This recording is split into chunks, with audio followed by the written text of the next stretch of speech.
Welcome back to Potter Read. Today's adventure. Harry forged Goblin-Steel in the deep forges at age 6 and was named the nation's first human smith. If you haven't already, go ahead and smash that subscribe button and ring the bell so you never miss a story. Now let's begin. Chapter 1, The Token Wakes. Number 4, Privet Drive kept its lawn the way other houses kept their secrets, trimmed to the millimeter so that nothing showed. Harry Potter knew every blade of that grass, because it had been his job since he was 5 to walk the edges of it on his knees with a pair of kitchen scissors, snipping the strands the mower missed. He was 6 now, which he counted as important. 6 meant you could tie your own shoes if the laces weren't the slippery kind, and reach the second shelf of the cupboard under the stairs if you stood on the paint tin, and understand that when Aunt Petunia said, "We'll see," she meant no. He was thinking about the word smithereens. He had heard it that morning through the kitchen wall while he lay in the cupboard listening to the house wake up. Uncle Vernon had said the neighbor's dog had chewed a garden gnome to smithereens, and Harry had turned the word over in the dark, tasting it, smithereens. It sounded like a place, a country, maybe, small and busy and loud, where everything was made of little bright pieces. He decided he would like to go there. He decided a great many things in the cupboard, because it was the only room where nobody told him he was wrong. "You," said Dudley from the top of the garden. Harry did not look up straight away. That was a trick he had learned. If you looked up straight away, you gave Dudley the thing he wanted, which was your face doing something. If you kept snipping the grass and let the silence run on, sometimes Dudley got bored and went to eat instead. It worked about 1 time in 4. Harry had counted. Today it did not work because Dudley had brought company. Piers Polkiss came round the side of the shed with his hands in his pockets, and that pointed look he got, like a rat that had found a hole in a bag of flour. Behind Piers were Malcolm and Gordon, who were not clever enough to think of anything on their own but were very good at doing what Dudley thought of. 4 of them. Harry set the scissors down in the grass quietly so nobody would step on the blades. "Aunt Petunia said I have to finish the edges," he said. "Aunt Petunia said," Dudley repeated in the high squashy voice he used for it, and the other 3 laughed the way you laugh at a joke you don't understand but know is safe. "You're going to be finishing the edges of the park." That was the whole game right there, said out loud. They were going to chase him, and he was going to run, and if they caught him it would be a bad afternoon, and if they didn't it would only be a frightening one. Harry hunting, Dudley called it, like it had rules and a season. It did have one rule. Harry always ran. He ran now. He went over the low bit of the back fence where the wood had rotted soft and dropped into the alley that ran behind the gardens, and his trainers, which were Dudley's old ones and 2 sizes wrong, slapped the concrete flat and loud. Behind him the 4 of them came over the fence in a heap, all elbows, Dudley last because Dudley did not so much climb as fall in a controlled way. That gave Harry 3 seconds. 3 seconds was a lot. 3 seconds was the difference between the good bins and the bad bins, between the gap in the hedge on Magnolia Crescent and the dead end by the garages. He took the gap in the hedge. He was small enough to fold sideways through it while it caught and tore at his jumper, and Dudley was not small enough to do anything but crash into it and swear. Harry came out the other side into the strip of scrub behind the play park and kept going, past the swings with their chains rusted the color of old blood, toward the big oak at the end where the ground dropped into a ditch full of nettles. He knew this ground. He had run it before. His legs hurt in the good clean way that meant they were doing their job, and his chest went in and out fast, and somewhere beneath all of it was the small hot thing he never had a word for, the thing that came out when he ran that felt almost like being glad. Then Piers, who was faster than the rest and did not fall down, cut across the grass at an angle and caught the back of Harry's jumper, and Harry's feet went out from under him and the ground came up. It did not hurt the way it should have. That was the first strange thing. He had time, lying there with the wind knocked out of him and Piers's hand twisted in his collar, to notice that the fall had been gentler than a fall. As though the grass had thought about it and decided to be kind. He did not have a word for that either. He only knew that when Dudley arrived, red and heaving, and said, "Hold him," and Piers held him, and Dudley pulled his fat fist back, the small hot thing in Harry's chest opened all the way up like a door in a wind. He did not decide to do anything. He wanted very much and all at once to be somewhere else, somewhere high, somewhere they could not reach, and the wanting went out of him like a shout that made no sound. The next part happened in an order he could never afterward put straight. There was a lurch, the whole world tipping, and a smell like a struck match, and then Harry was not on the grass. He was on the roof of the play park shelter, the little tiled roof that sloped down over the bench where big kids sometimes sat, 8 feet up and out of anyone's reach, sitting there with his torn jumper and his 2 sizes wrong trainers and no memory at all of how he had climbed. Below him 4 faces looked up. They had gone the color of the underside of a mushroom. "How'd he?" Gordon began. "He climbed," said Dudley, too fast and too loud. "He climbed up there, that's all, he climbed." But Dudley was backing away as he said it, and the others were already going, and in the space of 10 heartbeats the play park emptied of everyone but Harry, 6 years old, sitting on a roof he could not have reached, with his hands trembling on the warm tiles and the match smell fading out of the air. He stayed up there a long time, long enough for the sun to slide down behind the roofs of Wisteria Walk and the light to go the color of weak tea.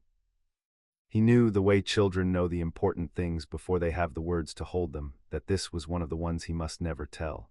There had been others, the teacher's wig turning blue, the jumper that shrank instead of him wearing it.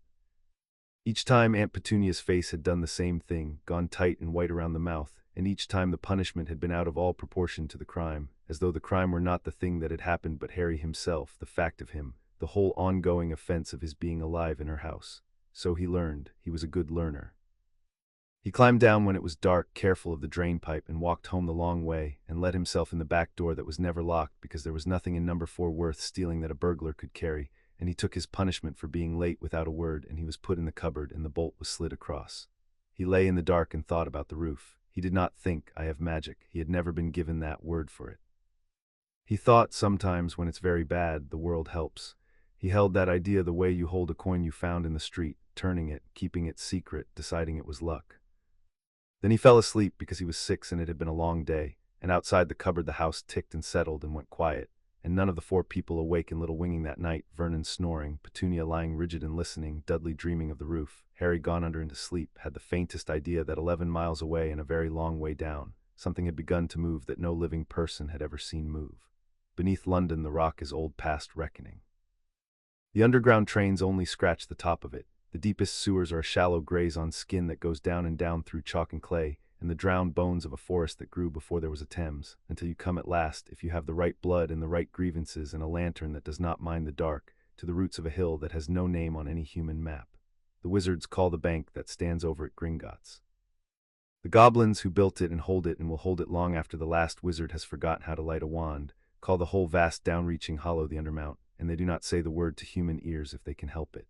Deep in the Undermount, in a hall where the ledgers are kept, an old goblin named Grelka was closing the day's accounts. This was work she had done for 490 years, and she did it the way water does its work, without hurry and without stopping. Before her on the slate table lay the ledger of summons, a book bound in a gray hide that took ink the way stone takes rain, grudgingly and forever. Most nights the ledger stayed shut. It recorded a particular kind of event, and that kind of event was rare. The waking of a keyed thing, a made thing of Goblin-Steel that the nation had put out into the world under oath and kept a thread tied to, so that if ever it woke or was broken or was carried across a border it should not cross, the ledger would know and write it down. There were 9,000 and some such threads. Most of them had not so much as twitched in Grelka's lifetime. A keyed thing sleeps, that is the point of it. So when the bell rang, Grelka did not at first believe it. It was not a large bell. It hung on a bracket of black iron above the ledger, no bigger than a walnut, and it was made to ring once for each waking and then be still. It rang now, a single clear note that had no business in that dry stone room, and then before the note had finished dying, it rang again. Grelka put down her stylus. She had a rule, which was that surprise is a debt you pay later at interest, and that the way to keep from paying it is never to be surprised, only to be informed. So she did not gasp or start. She reached up, stilled the bell with 2 fingers, and opened the ledger to the page that had begun of its own accord to fill with silver script. She read it once, she read it twice. Then she read the thing on the 3rd line a 3rd time, because the first 2 readings had told her something that could not be true, and she wished to be very sure before she woke the mountain over a lie. The script named the keyed thing that had woken, a smith token, a sliver of true steel, forge-marked, oath-bound, given out of the Undermount so long ago that the giving was written in the old script the young goblins could no longer read without a glossary, given to a human line. That alone was rare enough to make her breathe carefully, for the nation gave gifts to humans perhaps once in 3 centuries and always regretted it. But it was not the giving that stopped her. It was the manner of the waking. A smith token wakes to a hand. That is its nature. That is the whole of its cunning. It is cut from a smith's own working, and it sleeps cold in the dark until a hand of the right blood and the right gift closes over it, and then it warms, and the ledger writes the warming down, and the nation knows an heir has come of an age and a talent to be reckoned with. In 800 years the token named on this page had never once warmed. The line it was given to had run on, generation after generation, and not one of them had had the gift, and the token had lain cold in a vault upstairs among the coin and the jewelry and the other dead weight the wizards paid the nation to guard, and Grelka had never given it a thought, because a cold token is a debt that will never come due. It had warmed tonight. And the hand it had warmed to, this was the 3rd line, the line she read 3 times. The hand it had warmed to was not upstairs in the vault at all. The token had woken to a hand 11 miles distant, across the river above the ground, in a house full of humans who had no notion the thing existed. The token had reached out across all that distance in rock and warded stone and found a hand and warmed and rung the bell. Grelka sat very still and let the size of it settle on her.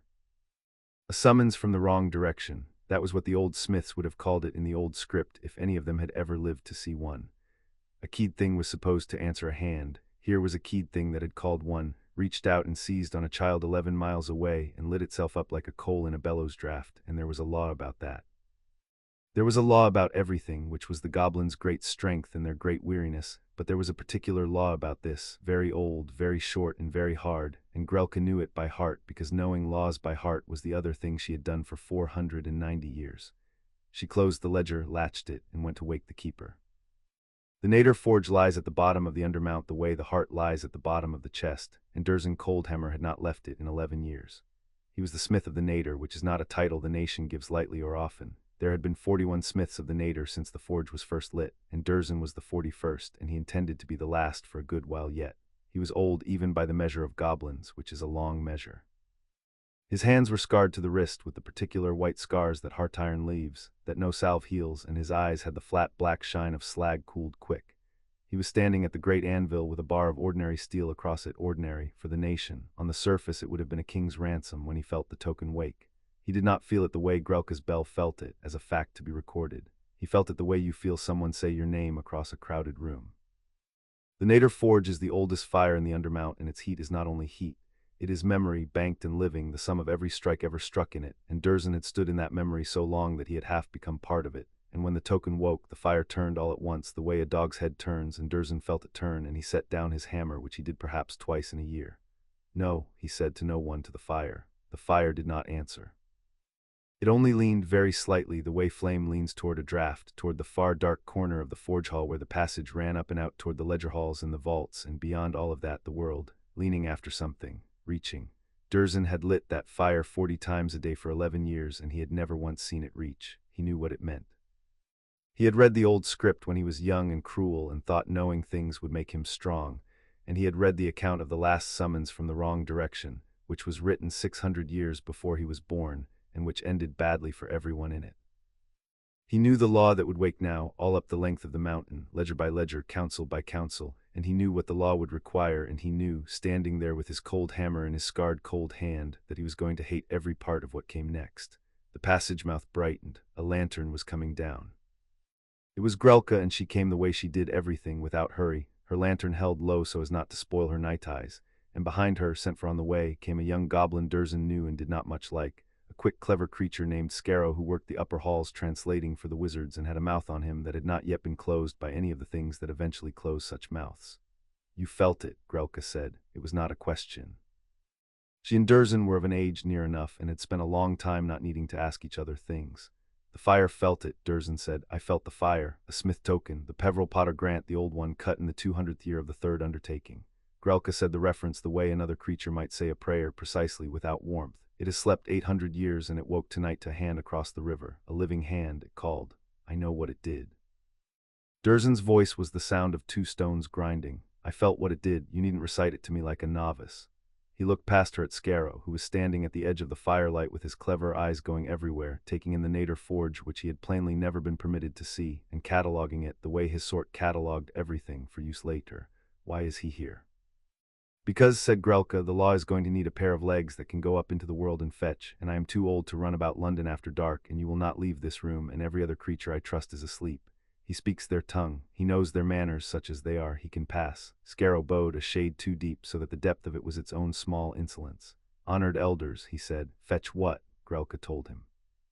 Durzen watched the young goblin's face as she told him, watched the cleverness go still and then go careful, and thought, good, he understands enough to be afraid. Because the thing Grelka was describing when you laid it out plain was this. A human child, a small one, a stranger to the nation, had reached out in the night not on purpose, a child at age never does anything on purpose that matters, and put his hand on a thread that ran all the way down into the Nader and pulled. And the oldest law of the smiths, the law that the Undermount had bound itself to before it bound itself to anything else, before gold, before the wizards, before the very stone above them had a name, said that a summons must be answered. Not may be, must. A keyed thing that calls a hand has made a claim, and the nation does not suffer claims to go unanswered, not from kings, not from the dead, and not from a 6-year-old boy who did not know he had made one. To leave it unanswered would be to say that the word of the smiths could be spoken and then ignored, and if the word of the smiths could be ignored, then Goblin-Steel was only metal, and if Goblin-Steel was only metal, then the nation was only a great many short, bad-tempered creatures living in a hole, and Durzen Coldhammer would sooner see the mountain flooded to the roof. So I go up, Scarrow said slowly, and I fetch a human child, a wizard child. You fetch the hand that called, Grelka said. It happens to be attached to a child, that is the world's affair, not the law's, and when I bring it down, Grelka looked at Durzen. Durzen looked at the fire, which was still laning, still reaching up the dark passage after a warmth it had felt once and wanted again, patient as only very old fire can be. He thought about the last summons from the wrong direction and how it had ended, and he thought about the 11 years he had spent making sure nothing ever surprised his forge again, and he understood that he had failed at that tonight without lifting a finger, because a child he had never met had wanted very badly to be somewhere safe and had reached in the dark and found the one thread in all the world that led to Durzen's fire. When you bring it down, Durzen said, we find out whether the fire will suffer it.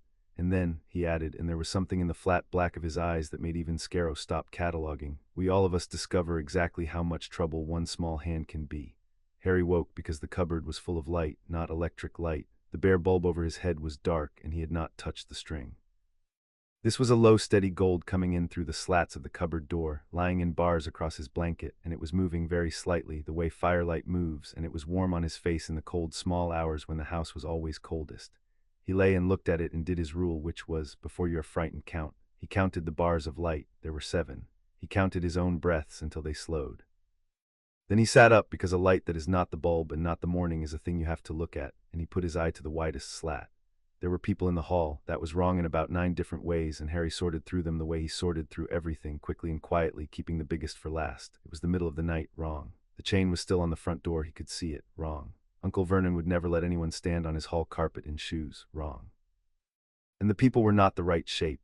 They were shorter than Aunt Petunia, shorter than Harry even, some of them, and they were broad across the shoulder in a way that grown-ups were not, and their hands, folded in front of them, were long-fingered and knuckly and ended in nails like little dark blades. One of them held the source of the light, a lantern of black metal with a flame in it that was not the color flames were supposed to be.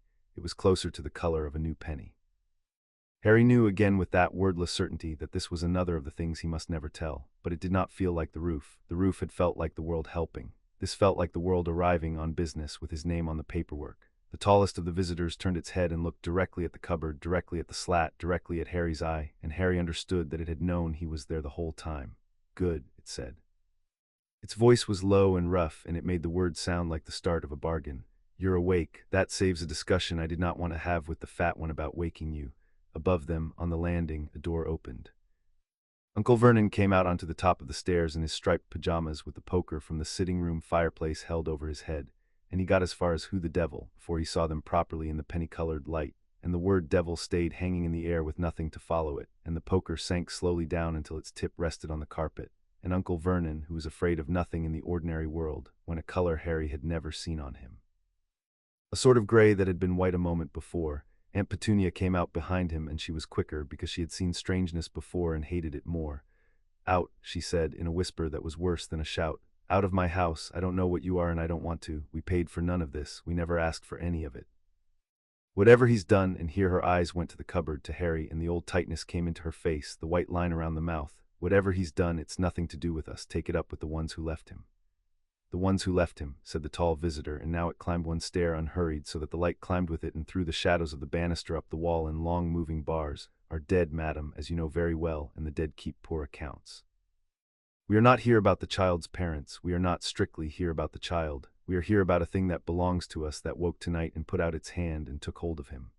The visitor pointed one blade-nailed finger at the cupboard without looking at it.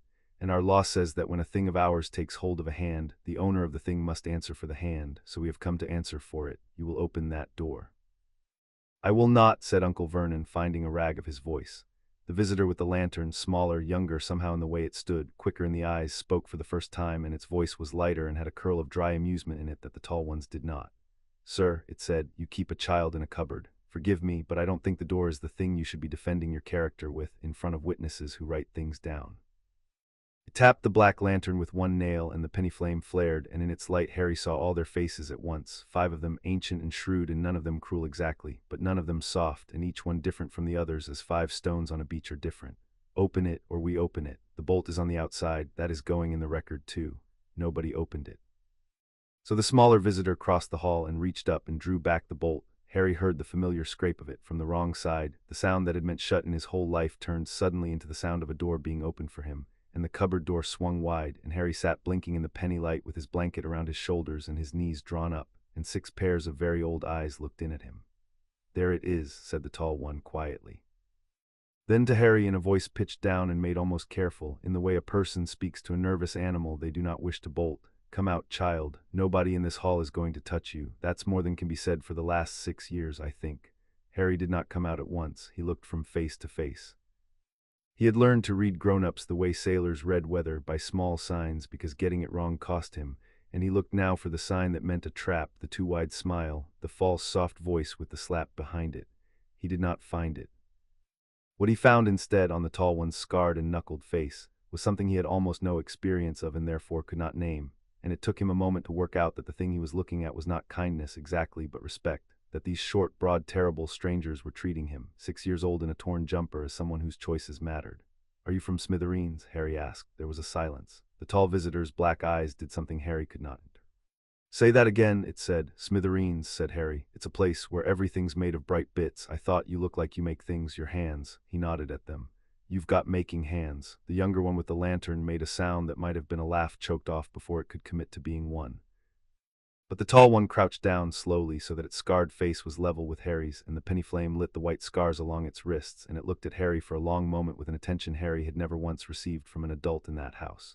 "We make things," it agreed. "We make the truest things there are, and you, small hand, said a word just now that you had no way of knowing." It did not explain. It never, in all the time Harry knew it, explained a thing before its hour.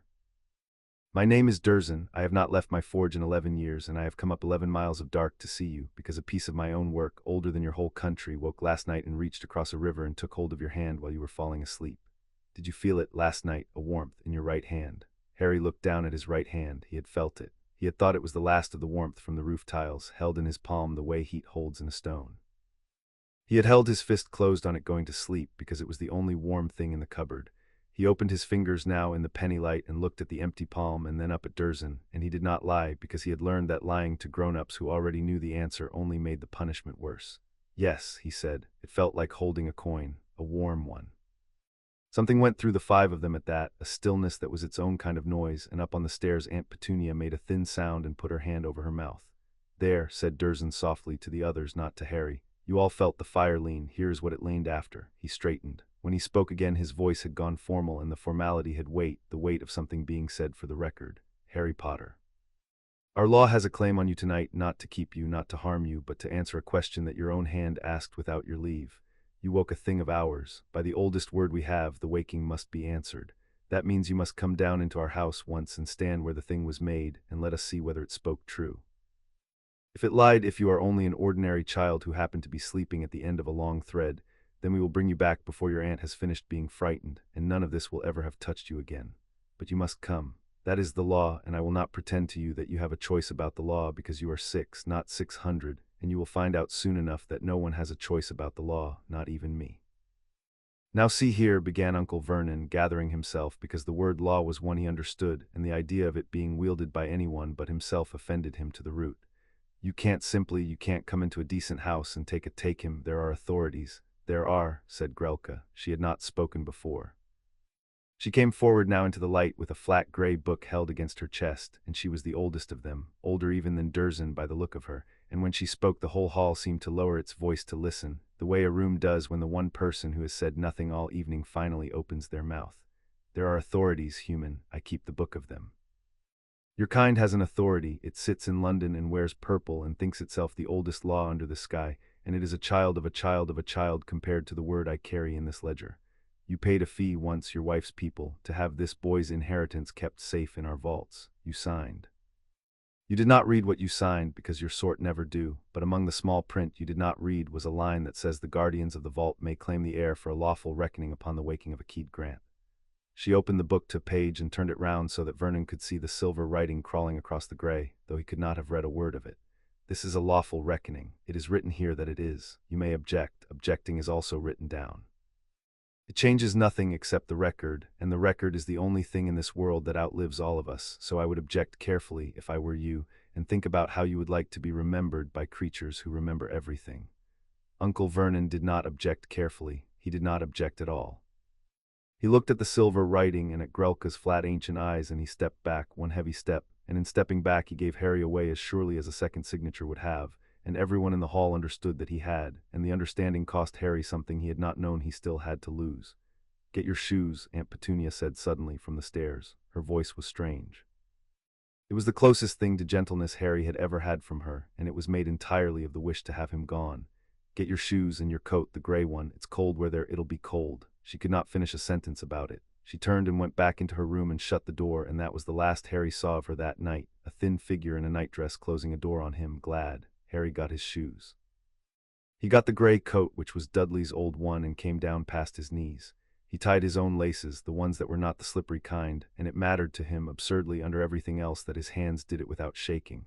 Then he stood in the hall in his too big coat with 5 goblins around him, though he did not yet have the word goblin, and he looked up at Durzen. "Will it hurt?" he asked. "The reckoning." Durzen considered the question with more seriousness than any adult had ever given a question of Harry's. "It might," he said. "I will not lie to you about that. You'll find I don't. Fire is honest and it is not gentle, but nothing in my house will hurt you on purpose, and I keep my house, and my word in it is iron. Do you understand what iron means when a smith says it?" "No," said Harry. "It means it does not bend," said Durzen. "Come." They went out into the dark of Privet Drive, and the door of number 4 closed behind them without anyone touching it, and the penny lantern led the way down the middle of the sleeping street, where the street lights, one after another as they passed beneath, dimmed and browned and went the color of the flame, so that Harry walked from ordinary sodium orange into something older with each step. He did not know how they traveled. There was a turning at the corner by the post box that had never been there before and was not there after, and they went round it, all 6 of them, and came out somewhere that smelled of river and old stone and cold iron, on a crooked street with no cars, before a set of great bronze doors set into a white building that leaned very slightly, as buildings do when they are older and cleverer than the ones around them. The doors bore words. Harry could read a little, and he tried, sounding them out under his breath, and got as far as "Enter, stranger, but take heed before Scarrow," the young one, the lantern-bearer, though Harry did not have his name yet either, bent down and murmured, "Not that door, small hand. That door's for the ones who come to take. You called from the deep. You go in the deep way." And he set his blade-nailed hand flat against the white marble to the side of the great doors, where there was no door at all, only stone impressed, and the stone remembered that it had once been a threshold and became one again, folding inward without dust or sound onto the top of a stair. The stair went down. It went down further than the eye could follow, into a dark that was not empty. There was a glow at the very bottom of it, deep and low and steady, the penny color but vaster, the color of the world's own furnace seen through a keyhole, and up out of that depth came a warmth on the air and a sound Harry felt in his teeth before he heard it with his ears. A slow, enormous rhythm, boom and answer, the sound of hammers the size of houses striking anvils the size of hills, far, far below. Harry stood at the top of the stair in his knee-length coat, 6 years old, holding nobody's hand because there was no one there whose hand it would have occurred to him to hold, and he looked down into the deep where his own sleeping hand had reached the night before without asking him, and the old hot wordless thing in his chest opened its door again. Only this time it was not fear, and it was not the almost glad of running. It was something new that he would spend the rest of his life learning the size of. "Down we go then," said Durzen Coldhammer, and put one scarred hand very lightly, for just a moment, on Harry's shoulder and took the first step. Harry took the second one himself. Chapter 1 and Chapter 2. The Undermount. The stair had 2,000 steps.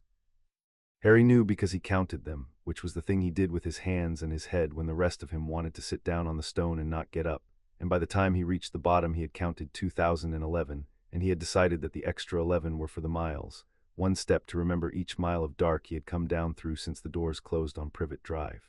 It was not a stair a human was meant to walk. The steps were cut for shorter legs, and the walls pressed close, and the penny lantern threw their moving shadows out ahead of them, so that Harry seemed always to be following a crowd of tall, thin versions of himself down into the ground. Scarrow went first with the light.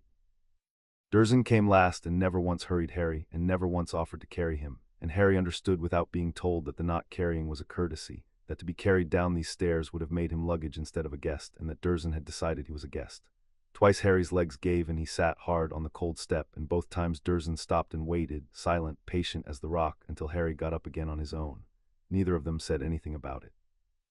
It was, Harry thought later, the first bargain he ever made with a goblin, and it had no words in it. "I will not carry you, and you will not quit, and between those 2 facts we will both keep our dignity." Then the walls fell away, and there was no more counting, because the thing in front of him was too big to count. Afterward, when he was much older and had seen a great many of the wonders the world keeps hidden from children and most adults, Harry would try to describe the first sight of the Undermount to people who had not seen it, and he would fail every time, and come to understand that the failing was the only honest report. It was a cavern, but cavern is a word for a hole, and this was not a hole. It was an inside-out mountain, a hollow the size of a drowned city, and it went up into dark and down into light.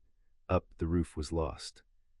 There were points of cold blue fire burning up there in the black, so high and so far that Harry took them for stars until one of them moved, slow and deliberate, and he understood that they were lamps, and that the things carrying them were walking on the underside of the world along roads he could not see.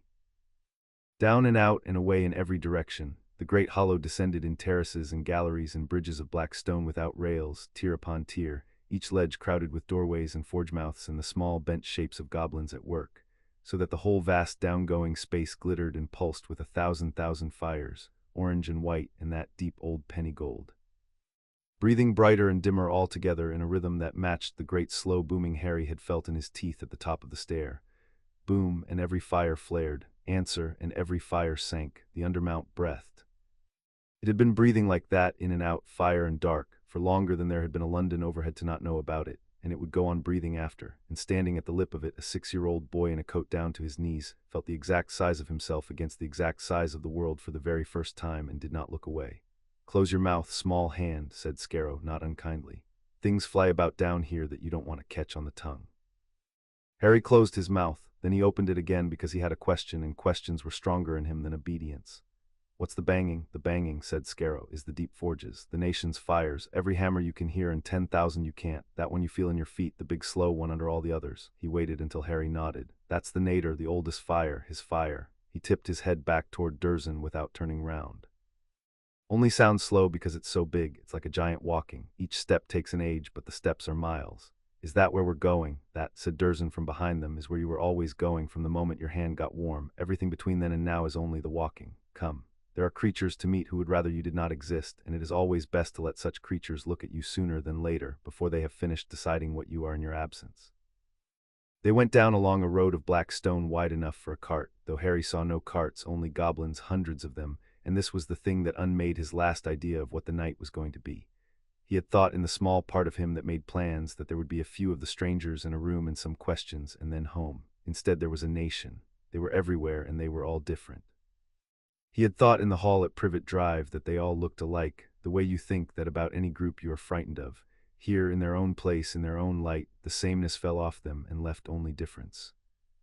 There were goblins broad as barrels and goblins thin as rakes, goblins with beards plaited in metal rings and goblins bald and polished as river stones. Goblins in leather scarred with burns and goblins in robes stiff with gold thread who looked at Harry down long noses, and goblins so old they were carried in chairs by younger ones, and goblins so young. This stopped Harry cold, so young that they were smaller than he was, riding on shoulders, peering at the human child with black eyes bright as beetles. Goblin children, it had not occurred to him that there would be goblin children. It made the whole nation realer to him in a way the fires and the sighs had not, because a place with children in it is a place where somebody is loved, and Harry, who knew a great deal about the other kind of place, felt the difference land. Word of him ran ahead, he could see it running. A goblin would look up from a forge or a ledger or a game played with black stones on a scratched slate, and see Scarrow's lantern, and then see what walked in its light and go still, and then lean to the goblin beside them and say a word, and that goblin would look and go still and lean and say the word. And so the stillness spread out ahead of Harry down the terraces the way a wind lays a field of wheat flat, a widening wedge of silence with him at its point. He could not understand the word they were saying. It was not English, but he did not need to understand it to know that it was about him, and that it was not, most of it, a friendly word. "They're afraid of me," Harry said. He said it wonderingly. It had never happened before. He was the smallest thing in the biggest room he had ever seen, and grown creatures with knives for fingernails were going quiet when he passed, and it made no sense, and he wanted it explained. "No," said Dursley, "they're not." "They are afraid of what you might mean," Dursley said. "That is a different thing, and a worse one, and you had better learn the difference tonight because your whole life may turn on it. A creature that fears you can be reasoned with or fought or fed. A creature that fears what you mean has already stopped seeing you at all. It sees only the crack you might open in the wall it has spent its life building, and it will do a great deal to a very small boy to keep that wall whole. Remember that. Not all your enemies down here will hate you. Some of them will be quite fond of you, right up until the moment they decide you have to be got rid of for the good of the wall." Harry turned this over. It was too big for him, most of it, and he knew it was too big for him, and he did the thing he always did with things that were too big, which was to keep them whole and not chew them, to swallow the shape of them down, and let the understanding come later in the dark when he had time. But one piece of it was his size, and he took hold of that piece. "You're not afraid of what I mean," he said. It was half a question. Durzen looked down at him. In the flare and sink of the Undermount's breathing, his scarred face went bright, dark bright. "I am terrified of what you mean," he said. "I am the most terrified creature on this road. The difference between me and them is that I have decided to find out what you mean before I decide what to do about it. That is the whole of my courage. It is a smith's courage. We are the ones who put our hands into the fire to learn what the fire will do, instead of standing back and guessing and calling the guess a law." He faced forward again. "Now stop talking. We are here, and here you say nothing at all unless you are asked, and when you are asked you tell the exact truth in the fewest words, because the creatures in this hall count words the way your uncle counts coins, and they will charge you for every one you spend that you did not need to." The road had brought them out onto a wide round floor of black stone, polished to a dark mirror, ringed about with tiers of stone benches that climbed up into the dimness, and on the benches sat the council of the nation. Harry did not know that was what it was. He only saw that the going quiet had arrived here ahead of him and become a held silence, and that a great many old and clever faces were turned down toward the little figure standing at the center of the mirror floor in a coat that did not fit, and that the fires here burned white instead of gold, cold and steady, throwing no comfortable warmth, only light to see and judge by. Grelka spoke first, because it was her book that had brought them all out of their beds, and because among goblins the one who raises the matter carries it until it is set down.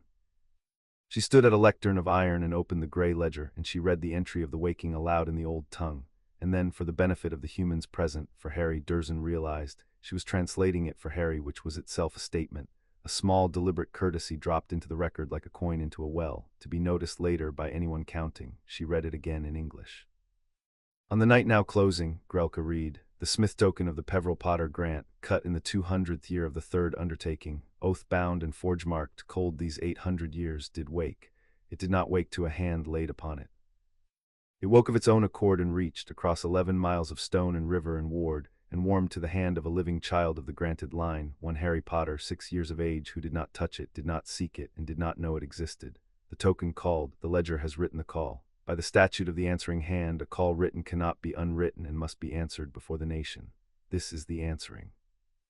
Let it be conducted according to the law, and let the law be spoken plain, so that no creature here may say afterward that it did not hear." She closed the book. "The law be spoken plain," said a voice from the high benches, dry and smooth, "is a fine thing to ask for. Let us have it, then, plainer than the keeper of the ledger cares to make it, since she seems to have grown fond of the exhibit." A goblin rose. He was not old by their measure, and he was very fine. His robe was stiff with gold wire worked in the pattern of stacked coins, and his fingers glittered with rings, and he had the smooth, unscarred hands of a creature who had never once put them near a fire. For those who did not spend the night reading dusty grants, a wizard child has, by accident, tripped a wire 800 years old, and the statute now obliges us to march him down to the nadir and let him lay his hand on the holiest fire the nation owns. "Have I the shape of it?" "You have the shape of it, Gelroth," said Grelka. "You have left out the meaning, but you always do. That is why you keep the purse and not the ledger." A sound went round the benches that was not quite laughter. Gelroth's rings flashed as he spread his hands, taking the hit, giving nothing.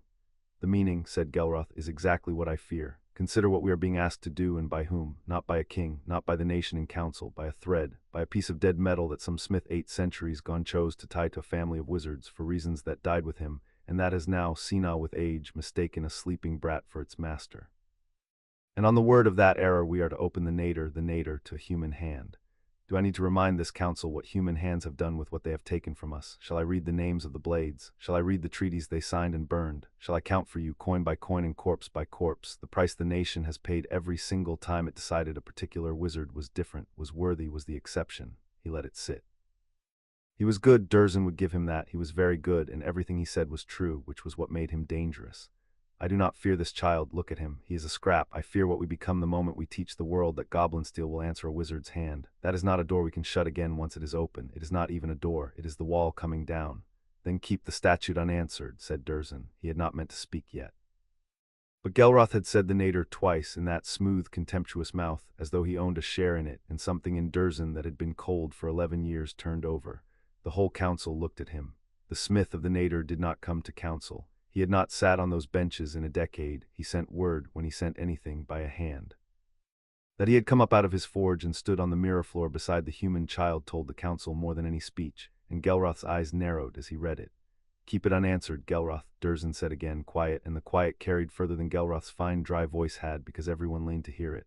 You are so certain. Then stand up on your soft feet and say the words. Say, the word of the Smiths may be spoken and then ignored.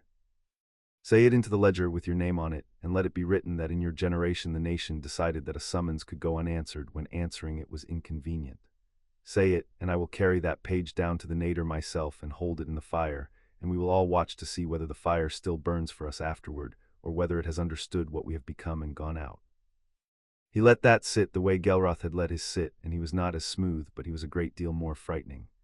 You want to protect the wall. I understand the wall. I have stood at the one crack in it my whole life, closer to it than any creature here, close enough to feel the heat of the world coming through. But you do not protect a wall by unmaking the mortar that holds it up, and the statute is the mortar. Every law we have is only strong because the oldest ones cannot be broken for convenience. Break this one and you have not saved the wall. You have taught it that it can be leaned on, and then you had better pray, pursekeeper, that no one stronger than a 6-year-old ever decides to lean. The silence after that was a different silence. Harry did not follow all of it. But he followed the shape of it, the way he followed weather, and the shape was this. The frightening old one with the scarred hands had just stood in front of everyone and put himself between Harry and the smooth gold one, and had done it not because he liked Harry. Harry had no illusion that anyone here liked him, but because of something bigger than liking, something the frightening old one cared about more than his own comfort, and being stood in front of, being on the near side of somebody's line for the first time he could remember. Did something to Harry's chest that he had no coat big enough to cover. The smith speaks for the mortar, said a new voice. It came from above, from the highest tier of all, from a shape Harry had taken for part of the stone. It was a goblin so old that age had gone all the way through him and come out the other side into something like the rock itself. He sat unmoving in a chair of black iron that had been made around him, or grown around him, and when he spoke the whole vast breathing Undermount seemed to hold one breath to let him. And the purse speaks for the coin, the old one went on.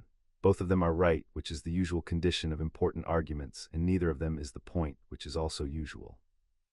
Come here, child. Everyone looked at Harry. Me, said Harry. There is one child on this floor, said the ancient goblin, and there was something at the very bottom of his cracked old voice that might once, 1,000 years ago, have been humor. Unless the purse has shrunk further than I thought, come here and stand where the fire can see you, and let an old creature look at the thing that has cost him a night's sleep. Harry looked at Durzen. Durzen gave him the smallest nod.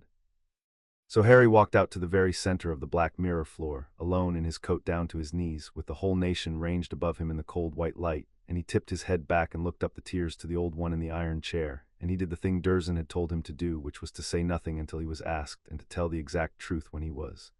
You are not afraid, said the ancient goblin, looking down at him.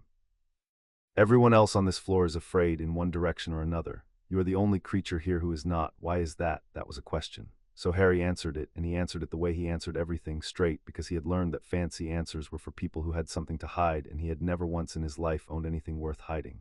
Because nobody's hit me yet, Harry said, and everybody down here keeps talking to me like I'm real. Up there they only talk to me when I've done something wrong. Down here I haven't even had time to do something wrong and everyone's already looking. It's the nicest anyone's ever been. He thought about it and added, because it was also true and Durzen had said the exact truth in the fewest words. The stairs were very long though, and I'm quite hungry, but I'm not afraid, should I be? For a long moment nobody in the whole nation said anything at all. Then the ancient goblin in the iron chair made a sound. It was a terrible sound, dry and grinding and awful, and it took Harry a moment to understand that Ragnarok the Elder, keeper of the Undermount, who had not been surprised by anything in 300 years, was laughing. The laugh did not last long, and it left no warmth behind it. When it stopped, the old creature's face closed again like a fist, and the council understood that the moment of judgment had come and settled. Hear the answering then, said Ragnarok, and let the ledger take it whole. The statute says a call must be answered. It does not say the answer must be yes. This is where the purse is wrong, and the smith is also a little wrong, and both of them know it and are arguing about something else. His black eyes moved once to Gelroth, once to Durzen, and settled back on Harry. We do not owe this child the nadir, we owe the token a hearing. There is a difference, and the whole of the law lives in that difference, so mark it. The token claims this hand can be suffered at the fire. Very well, we will put the claim to the only judge that cannot be bribed, flattered, or frightened, which is the fire itself.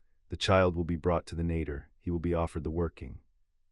If the fire will not have him, if it spits him out, as it has spat out every human hand that was ever fool enough to try it in 10,000 years, then the token lied or dreamed, and we send the child home with a story no one will believe, and the wall stands, and Gelroth may buy us all a very good dinner for having worried over nothing. But if the fire suffers him.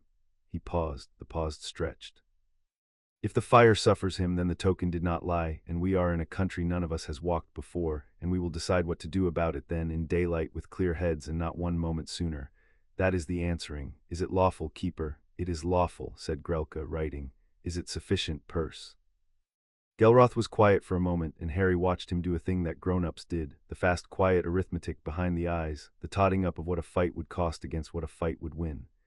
It is sufficient, Gelroth said at last, smooth again, on one condition which I will have written. If the fire suffers him, which it will not, then nothing is decided by that suffering except that the council must meet again. The child earns no rank, no claim, no grant, no protection from putting his hand in a fire and not being burned. He's a subject of the test until the test is done and the council has ruled, and until then he is nobody. I will have that written, or I withdraw my sufficiency, and we do this the long way with objections for a year. Write it, said Ragnok, before Durzen could speak. He is right to want it written, and you are wrong to grudge it to him, Smith, because it protects the child as much as it binds him. A boy who is nobody cannot be a prize. Remember that, both of you, before this is done. He shifted in the iron chair, and iron and old bone creaked together. One more thing, and then I will sleep, if the world will let me. The test is the Smith's to conduct. The law gives him no choice, and I give him none either. Durzen Coldhammer, the fire is yours. The hand will be offered by you or by no one. You wanted to know what the child means. You will have a closer look than any creature here. See that you come back up able to tell us the truth about it, and not merely the truth you have decided you want. I have never in my life told the fire what I wanted, said Durzen. I am too old to start by lying to it about a child. Good, said Ragnok. Then it is set. The fire is lit at the next deep tide. That gives you 3 days. Feed him, Smith. He says he is hungry, and he is the only honest creature in this hall, and I will not have it written that the nation starved its own exhibit. The old eyes closed. Go away, all of you. I am 900 years old, and I have been woken over a warm coin. Go away. And the council rose and broke, and streamed away up the tiers into the dark and the fires, arguing in low voices in the old tongue, and Harry stood in the middle of the emptying floor and understood that something enormous had been decided about him, and that he had followed perhaps a third of it, and that the third he had followed was enough to know he was not going home tonight or tomorrow or the night after. Gelroth did not go to his bed either. He went instead to the counting galleries, 3 tiers up where the purse kept its work, and he sat behind a table stacked with tally sticks and had a lean grey clerk named Nurl bring him hot wine and shut the door. He did not touch the wine. He sat looking at the door for a while, doing sums that had no numbers in them, and then he said without turning round, the Smith came to council tonight.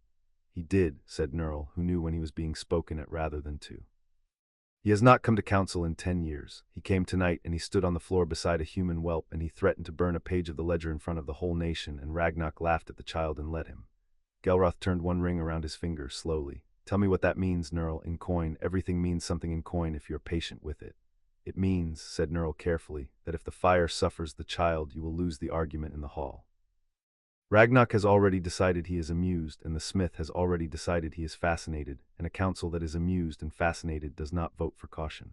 Yes, said Gelroth, that is exactly what it means. So the argument in the hall is already lost if the fire suffers him, and I am too good a keeper of the purse to spend 3 days defending a wall that is going to fall anyway. He was quiet again, which leaves the argument outside the hall.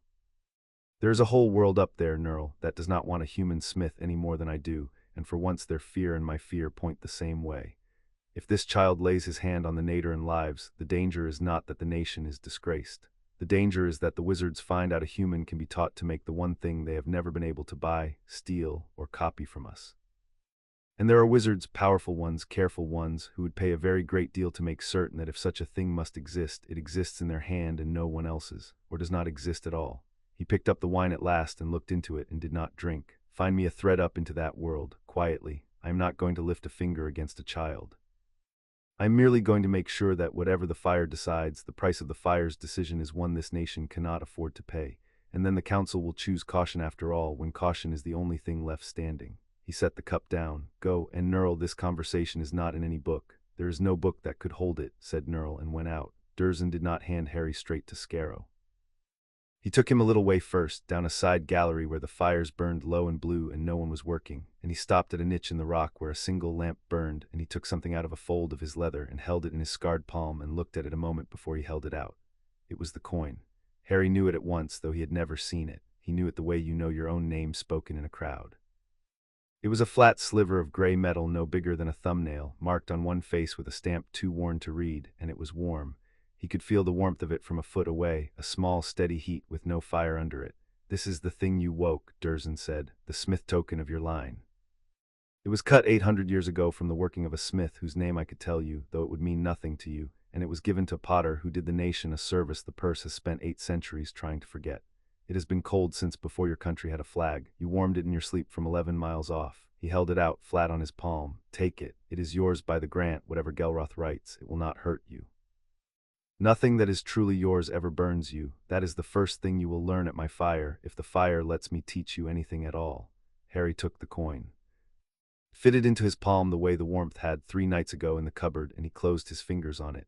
And for a moment he was back in the dark under the stairs, holding the only warm thing in the world, except that now he knew what it was and where it had come from, and that it had crossed a river and a mountain of rock to find his hand, and the knowing did not make it smaller. It made it enormous. Why me? Harry said. It came out very quiet. There must have been loads of potters. Why'd it only get warm for me? Dursley looked down at him for a long moment in the blue light. That, he said, is the question the whole nation is asking, and not one creature up in that hall has the honesty to admit they do not know the answer, myself least of all. But I will tell you the shape of what I think, and you may keep it or throw it away. A token like this does not answer a name. It answers a hand, a particular gift in the blood that skips and sleeps and sometimes never wakes at all in a line for 1,000 years. It is the making gift, the gift to hear what metal wants and give it that. Most of your ancestors did not have it. You do. That is not a thing you earned, and it is not a thing to be proud of any more than being tall is. It is only a thing that is true. What you do with a true thing, that is the only part that was ever yours to earn. He closed Harry's fingers gently over the warm coin with one scarred hand. Keep it on you, sleep with it. In 3 days we find out whether I am right. Now go with the quick one and eat, before Ragnarok has me written up for starving the exhibit. And he straightened and called Scarrow and gave him the charge in 3 flat words, and turned back toward the deep without another look, because he had said more in that blue gallery than he had said to anyone in a year, and it had cost him, and he did not intend to be seen paying. They did not, it turned out, know how to feed a human child, and the discovery of this became the first thing that made Harry laugh in the Undermount. Scarrow was given charge of him, given charge being Dursley's phrase, delivered with a look that told Scarrow precisely how much of his future depended on the human arriving at the nadir in 3 days whole, fed and rested. And Scarrow took him down 2 terraces to a low, warm room off the forge galleries, where a fire burned in a pit, and a broad old goblin named Musgash worked a set of bellows the size of a rowing boat. And here Scarrow set about the problem of dinner with the air of a creature who has been handed a task beneath him and means to master it out of spite. Right, said Scarrow, dropping Harry onto a stone bench worn smooth by 500 years of goblin backsides, so that Harry's feet swung a foot clear of the floor. Food, you eat food. What food? Musgash, what do the young eat, the very young, before their teeth come in proper? Rock moss pottage, said Musgash, without stopping the bellows. Iron broth. Cinder cakes mashed if they're teething. He's got teeth, said Scarrow, peering into Harry's mouth with frank professional interest. Little flat ones, useless. What are those even for? Chewing, said Harry. Chewing what? You couldn't chew a cinder cake with those. You couldn't chew bread with those, hardly. Scarrow straightened, scandalized. What do they feed you up there? Harry thought about the answer to that, about the cold toast crusts and the half-tins and the weekends where the cupboard stayed bolted through a meal or two as a lesson, and he found he did not want to say it, not because he was ashamed exactly, but because it was the sort of true thing that made grown-ups go quiet and strange, and he was tired, and he did not want to make anyone go quiet and strange just now, in the first warm room he had been in for hours. So he gave a smaller true thing instead. Toast mostly, he said, and whatever's left. Toast, said Scarrow, like Harry had said gravel, and whatever's left. He looked at Musgash. Musgash looked at him. Some understanding passed between the 2 goblins over the top of Harry's head, quick and wordless, and Harry, who was very good at reading the weather over the top of his own head, read it, and it was not pity, which he could not have borne, but something drier and more useful than pity, a kind of grim arithmetical disapproval, the look of 2 creatures who keep accounts and have just found an entry that does not balance. In the end they gave him iron broth, which was black and smelled of hot stone and tasted, once he got past the smell, of nothing he could name and everything he was missing, salt and warmth and iron and depth, and it sat in him like a coal, and by the 3rd mouthful the shaking in his legs from 2011 steps had stopped, and by the 6th his eyes had begun to close on their own. They gave him cinder cake too, mashed with the broth, and it was gritty and Swedish and strange, and he ate all of it, and Musgash watched him eat all of it with the bellows going slow, and said to no one, "Eats like ours," which Harry did not understand was the highest thing the old bellows keeper had said about anyone in a decade. While he ate, a small shape crept to the doorway and stood there watching him. A goblin child, younger than Harry, no taller than his elbow, with black beetle-bright eyes and a fist stuffed in its mouth. It did not come in. It only stared at the human the way a human child stares at a lion through the bars, all terror and want together, and when Harry lifted his bowl a little and offered it gravely a share, the small thing gave a squeak and bolted. Muzgash grunted. "Mine," he said by way of explanation, and did not smile, but the bellows went a little softer for a while, the way a thing goes softer when the one working it is thinking about someone. Harry put his free hand in his coat pocket and closed it round the warm coin and thought about the goblin child bolting, and about how it had a place to bolt to, and someone to bolt from who called it mine like a fact instead of a threat, and he ate the rest of his broth slowly to make it last. "So," said Scarrow, settling onto the bench beside him with a mug of something that steamed and smelled of tar, "you woke the cold hammer's fire, you a scrap of a wizardling in a coat for a giant. Do you have the first idea what you've done?" "No," said Harry honestly. "Nobody's told me. They keep saying words, nadir and statute and deep tide. I don't know what a deep tide is." Scarrow was quiet a moment. Then he did a thing he had not planned to do, which was to explain plainly without charging for it, because there is a particular loneliness in being clever among creatures who already know everything, and the human child did not already know everything, and it had been a long time since Scarrow had been the one who got to say how the world worked. "The Undermount breathes," he said. "You saw it. In, out, fire, dark. That's not just fires being tended, it's the deep water far down under even the nadir, rising and falling in the old channels, and when it rises it starves the low fires of air and they sink, and when it falls the air rushes back and they leap. Tide, we live by it the way you lot live by the sun. And once in a long while, 30 of our years, 40, the water goes all the way out, further than it ever goes, and every fire in the mountain leaps at once, and that's the deep tide, and there's no bigger night in the nation, and old Ragnarok has just spent it on you." He drank from his tarry mug. "The nadir burns hottest and truest at the deep tide. Durzen's been saving it for something, some great working, 30 years in the planning. And now instead he's going to spend the deep tide finding out whether a fire 10,000 years old will burn a hole in a 6-year-old or not." He shook his head slowly. "You've cost him his deep tide small hand. He'll not thank you for it, but I'll tell you a thing for nothing, because you're the only creature down here who's been polite to me all night. I've never once seen the cold hammer's fire lean, and it leaned after you. So whatever you are, you're not nothing, no matter what the purse gets written in the book." Harry did not answer because he had fallen asleep sitting up, with the empty broth bowl held in both hands against his chest, the way another child might hold a toy, and his head had come to rest against Scarrow's shoulder, which was hard and knobbled and smelled of tar and hot iron, and was at that moment the most comfortable thing in the world. Scarrow went very still. He looked down at the sleeping human. He looked at Muzgash. Muzgash looked back at him and worked the bellows and said nothing at all, and the low fire breathed up and sank down, up and down, and far below them the great slow booming of the nadir went on, patient as a giant walking, each step an age, each step a mile, waiting. Scarrow did not move for a long while. When at last he did, it was only to reach across with one blade-nailed hand, and very carefully, so as not to wake him, take the empty bowl out of the child's grip before it could fall and shatter on the stone. He set it down without a sound. Then he sat unmoving and let Harry sleep against his shoulder and kept the watch because someone had given him charge, and a goblin who is given charge keeps it, and that is a law older even than the statute, though it is not written in any book, being written instead in the only place that matters, which is what a creature does when no one is counting. Down in the dark, 3 days off, the oldest fire in the world waited to meet the hand that had called it. Chapter 2 and Chapter 3. The first fire, the 3 days before the deep tide, were the best 3 days Harry had ever had, and he understood, even while they were happening, that this made him a strange sort of person, because they were also 3 days of being an exhibit in a nation that had not decided whether to keep him. He was not allowed to touch anything. That was the first rule, laid down by Scarrow the morning after, when Harry woke on a pallet of folded leather in the warm room with the coin still in his fist and the deep booming of the nadir still going on below like the world's slow pulse. "You look," Scarrow said, "with your eyes, which are for looking, and not with your hands, which down here are for very little until they have been taught what they are for. You touch nothing, you lift nothing, you lean on nothing that is hot, which is most things. A human who grabs at goblin work uninvited is a human who leaves with fewer fingers, and I have been told to deliver you to the nadir hole, and I am fond enough of my own skin to do it." So Harry looked, and looking, it turned out, was its own enormous country. Scarrow took him along the forge galleries, tier by tier, and named the work as they passed it, because Harry asked, and asking was stronger in him than the rule about being quiet, and Scarrow had discovered in himself a weakness for a creature who wanted to know things and was not ashamed of not knowing them. They passed the coin forges, where the nation struck the gold the wizards thought was the whole of what goblins made, and Scarrow's lip curled at it. "That's not craft," he said. "That's arithmetic with a hammer.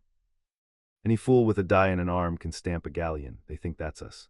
They think we sit down here counting their money and stamping it into coins and squabbling. We let them think it. It is the most useful lie we own. They passed the locked forges, where goblins bent over mechanisms so small and cruel that Harry could not see them work, only the intent faces and the tiny bright sparks. The wards there hummed against Harry's teeth, and Scarrow drew him past quickly.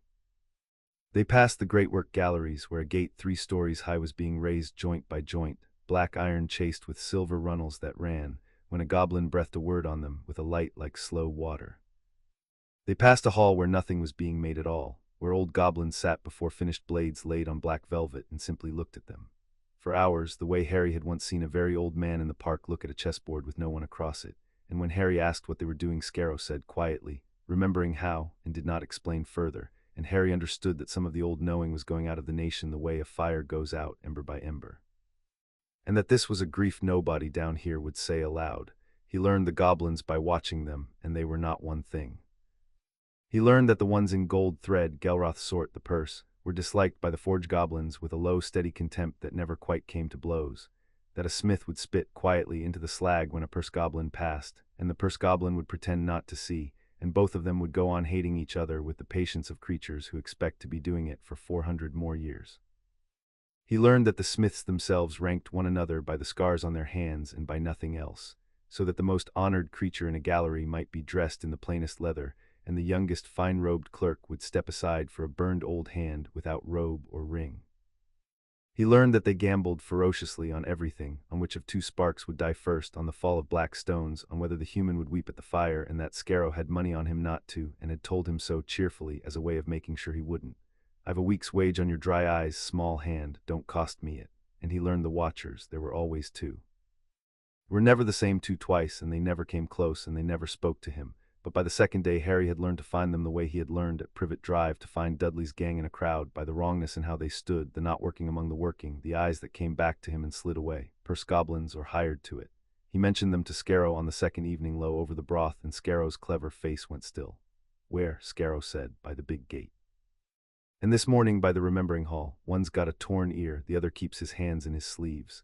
Scarrow looked at him for a moment, and there was a recalculation going on behind his eyes, an upward adjustment of some private figure. You've a watcher's eye yourself, he said. That's not nothing that. Most grown wizards couldn't find a goblin watching them in an empty room. He drank Gelroth's. He's not going to touch you, he's too clever to touch you. Touching you is exactly the mistake I'd want him to make, but he wants to know everything you do before you do it, so that whatever the fire decides, he's 3 steps down the road with it already. Keep finding them. Tell me when they change. Don't let them see you looking. Can you do that? I've done it my whole life, said Harry, and meant it lightly, and watched Scarrow not take it lightly at all. On the second night, Scarrow took him to see a blade finished, because Harry had asked what a true blade looked like when it was done and not just being made, and Scarrow decided that was a thing better shown than told. They went up 2 galleries to a working hall where an old smith named Grib was closing a blade Grib had been forging for 9 years. 9 years. Harry did the arithmetic and found it larger than his whole life and a half again, and he stood at the edge of the firelight and watched the old smith lay the last strikes on a length of steel that had swallowed a decade of a life, and he understood, watching, that he had not yet seen the craft at all, only the alphabet of it. The blade was not bright. That surprised him. He had expected Goblin-Steel to shine like the coins, and instead the finished blade drank the firelight down into a gray that was almost black, a gray with depth in it, a gray you could fall into, and along its length ran a pattern that was not carved or etched but grown, folded in. 10,000 layers of true strike laid one over the next until the steel had a grain like old wood or deep water, and it moved when you moved, the pattern sliding and turning like the blade was thinking. And it sang, even at rest, even finished. It gave off the thin, high, true note Harry was learning to hear, only richer, deeper, a whole chord of it, the sound of 9 years of an old smith's truth all ringing at once. Grib lifted the blade and turned it and looked at it the way the old ones in the remembering hall looked at the blades on the velvet, and then he did a thing Harry did not expect. He set it down and put his ruined face in his hands, and his shoulders shook once, twice, and Scarrow drew Harry back a step and murmured, "Leave him. A smith who finishes a great work weeps if he's any good. 9 years, he's saying goodbye to it. It's not his anymore the moment it's true. It belongs to the nation now, or to whoever the nation gives it to, and he'll likely never touch it again. That's the price. You make the truest thing you can, and then you give it away and start another, and you do that until your hands are too scarred to hold the hammer, and then you go and sit in the remembering hall and look at the ones you made when you were young." He was quiet, still want to be one small hand. Harry looked at the weeping old smith and the singing gray blade and the 9 years laid into it, and he found that he did, more than he had wanted anything, wanted it in the marrow, and he said so, and Scarrow looked at him sidelong and did not answer, because there was nothing to say to a hunger that large and a creature that small. They were not alone. A gold-thread goblin had come into the working hall on some errand of the purse, and had stopped when he saw the human at the fire's edge. And now he looked at Harry across the hall with the flat measuring cold Harry was learning to know. And then he looked at old Gribb's finished blade, and then back at Harry, and something crossed his smooth face that was worse than hatred, a kind of arithmetic, and he turned and went without a word. Harry understood, watching him go, that the blade and the human had been weighed together in that look and found to be one problem, a thing of value that the wrong hands might reach. That one's Gelroth's, Scarrow said, low, watching the gold thread go. A counting hand, mark him. He'll have gone straight up to report that the whelp stood at a finished blade and looked at it the way a smith looks at it, and not the way a wizard looks at a thing he wants to own, and that will trouble them worse than if you tried to steal it, because a thief they understand. He steered Harry back toward the warm room. You're learning the wrong lesson, though, if you're only learning to want the blade, want the 9 years, that's the smith. Any fool wants the sword at the end. Only a smith wants the 9 years in the middle, the ones nobody claps for. Remember that when the fire's under your hand and everyone's watching and you want it done. On the third day Dursleys came for him. The smith of the Nadir had not been seen since the Blue Gallery. He came into the warm room without a word, looked Harry over once, head to foot, the way a farrier looks at a horse, and said, "Walk with me. It is time you saw the fire before it sees you." A creature should never be introduced to the thing that will judge it in the same hour it is judged. That is how you get panic, and panic at my forge gets someone killed. And he turned and went, and Harry scrambled up and went after, and Scarrow made to follow, and Dursleys said, without turning, "Not you. He comes to the Nadir alone, or he does not come to it a smith. You may wait at the third door and pray, if your sort prays, which I have never troubled to learn." And Scarrow stopped, and Harry went on down into the deep alone with the terrible old creature, and the booming grew and grew and grew, until it was not a sound any more, but a place, a weather, a thing his whole body stood inside of. They went down past the third door, where Scarrow would wait. They went down past a fourth and a fifth, into heat that pressed on Harry's skin like a hand, into a red dark where the walls themselves glowed faintly from within, and the stone underfoot grew warm through his shoes, and still they went down, and Dursleys said once over his shoulder, "Breathe slow. Your body will want to breathe fast. Fast breathing is for running from a thing. You are not going to run from this thing. Breathe slow." And Harry breathed slow and counted his breaths and did not run. And then the passage opened, and Harry saw the Nadir forge, and every word he had ever learned went out of him at once. It was not a forge the way the coin mills were forges, the way the word meant a hearth and an anvil and a hammer. The Nadir was a cathedral built the wrong way up, sunk into the root of the mountain, and its fire was the size of a house and did not sit in a pit but hung, suspended in a shaft that fell away below into a red that had no bottom, held in the air by nothing Harry could see. A single sustained flame, the deep gold of the coin in his pocket, turning slowly on itself, breathing with the tide, and its light did not fall on the great cavern the way light falls on things. It soaked into them so that the black anvil below it, an anvil the size of a boat, a single piece of some metal older than iron, worn in the center to a shallow bowl by 10,000 years of strikes, glowed from the inside, and the tools ranked on the walls glowed, and the vast bellows that ran up into the dark on either side, worked by no hand Harry could see, breathed the fire brighter and dimmer in the rhythm of the tide, and everything in that place was the color of the inside of a living coal. And it was singing. That was the thing Harry had no room in himself to hold, and it changed him, standing there in a way he only understood years later. The fire was singing, not a tune, not a voice. A vast, low, sustained sound under the roar of it, felt more than heard, a note so deep and so patient that the whole mountain seemed to be humming it, had been humming it since before there were ears to hear, and would go on humming it after, and threaded through that one great note were others, higher, fainter, the anvil ringing very softly to itself, the tools answering, the heart iron in its cradle by the anvil giving off a thin, bright shiver of sound like a wet finger on glass. All of it woven together into something that was almost, not quite, a shape a person could learn. Harry stood at the mouth of the Nadir with his fists at his sides and his mouth open and the firelight soaking into his upturned face, 6 years old, and he did not run, and he did not weep, and he did not speak, because there was nothing in him that was the right size to make a sound. There was only the singing and the vast slow-turning fire and the understanding dropping through him like a stone through deep water, that this was the oldest and truest and most beautiful thing he would ever be permitted to see, and that in 2 days he was going to be asked to answer it. "You hear it," said Dursleys. It was not a question, but Harry answered it anyway because it was the exact truth, and he had learned to give Dursleys the exact truth. "It's singing," he whispered. "The fire's singing." And the metal that, he pointed without knowing its name at the heart iron shivering in its cradle, that's singing back, they're singing to each other. Dursleys went very still. Harry did not see it because he could not take his eyes off the fire, but the smith of the Nadir, who had stood in that place for 11 years and served it for 200, who had brought 40 apprentices to the mouth of it in his long life, and watched 39 of them hear nothing at all but a roar and feel nothing but heat, and go away again ordinary. turned and looked down at the human child with an expression that no goblin had seen on Durzen Coldhammer's face in living memory. And it was not hope, because Durzen did not permit himself hope. It was worse than hope. It was the thing hope is made of before a creature has decided whether to allow it. Most who come here, Durzen said, and his rough voice had gone strangely careful, hear a roar, a great noise, fire and wind, the best of them, the ones with a scrap of the gift, hear the note under it, the one great note, and they think that is the whole song, and it is enough to make a middling smith, a maker of good honest tools. But you, he stopped, he started again. You heard the anvil answer, you heard the iron sing back, you heard the conversation, child, on your first breath in this hall, without being told it was there, without knowing the word for a single thing you were hearing. Do you know how many creatures in the history of the nation have heard the conversation on their first breath? No, said Harry. Neither do I, said Durzen, because it is not written down, because it has never happened. Because I was beginning to believe it was a story the old smiths told to make the young ones try harder, the perfect ear, the hand that hears the whole song, a thing that is always in the past, always in some smith's dead grandfather, never in the room. He turned back to the fire and stood beside Harry, the two of them small before it, the terrible old creature and the child, and for a while neither of them said anything, and the fire sang, and the tide breathed it brighter and dimmer, and far up above them a whole nation argued about what to do with a scrap of a wizardling who had, without trying, without knowing, without wanting anything but to be somewhere warm, walked to the bottom of the world and heard the oldest fire alive tell its oldest secret and understood every word. I'll tell you the truth, Durzen said at last, because I told you I don't lie to you and I don't intend to start at the fire. I hoped you would fail.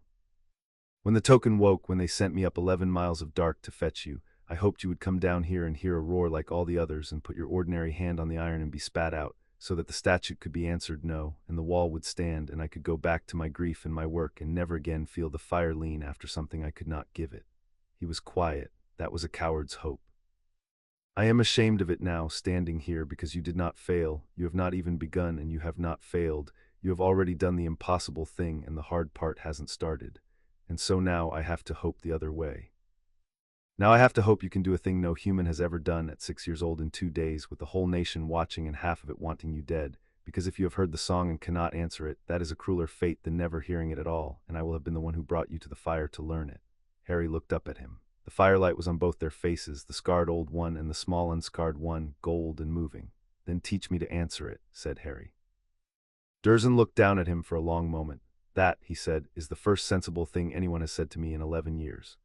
And he almost, not quite, and only for a moment, and never again where anyone could see, put his scarred hand on the back of the child's head, and then he did not, because he was Durzen Coldhammer and there were things he did not let himself do, and instead he said, gruff and quick, covering it, 2 days. We have 2 days, and I cannot make you smith in 2 days, no creature could, so I am not going to try. I am going to teach you one thing and one thing only, and if you learn it, the fire will suffer your hand, and if you do not, it will not, and no amount of anything else will matter. Come away from it now. You've heard enough. A creature who stares too long into the nadir before it is ready starts to want to climb into it, and I have lost one apprentice that way, and I will not lose a second. And he steered Harry, not ungently, back up toward the red dark in the third door where a young goblin was waiting, and though he would have denied it under torture, praying after all. The one thing Durzen taught him, he taught him in a cold side forge 2 galleries up from the nadir, with a bar of plain iron and a hammer sized for a goblin's fist over the whole of the next day, and it was not what Harry expected, because it was not really about the hammer at all. Watch, said Durzen, and heated the bar in an ordinary fire until it glowed, and laid it on a small anvil and struck it. The strike was so quick and so exact that Harry did not see it decide anything. The metal simply moved, folded, became a hair thinner and a hair longer, and rang once, a clean bright note.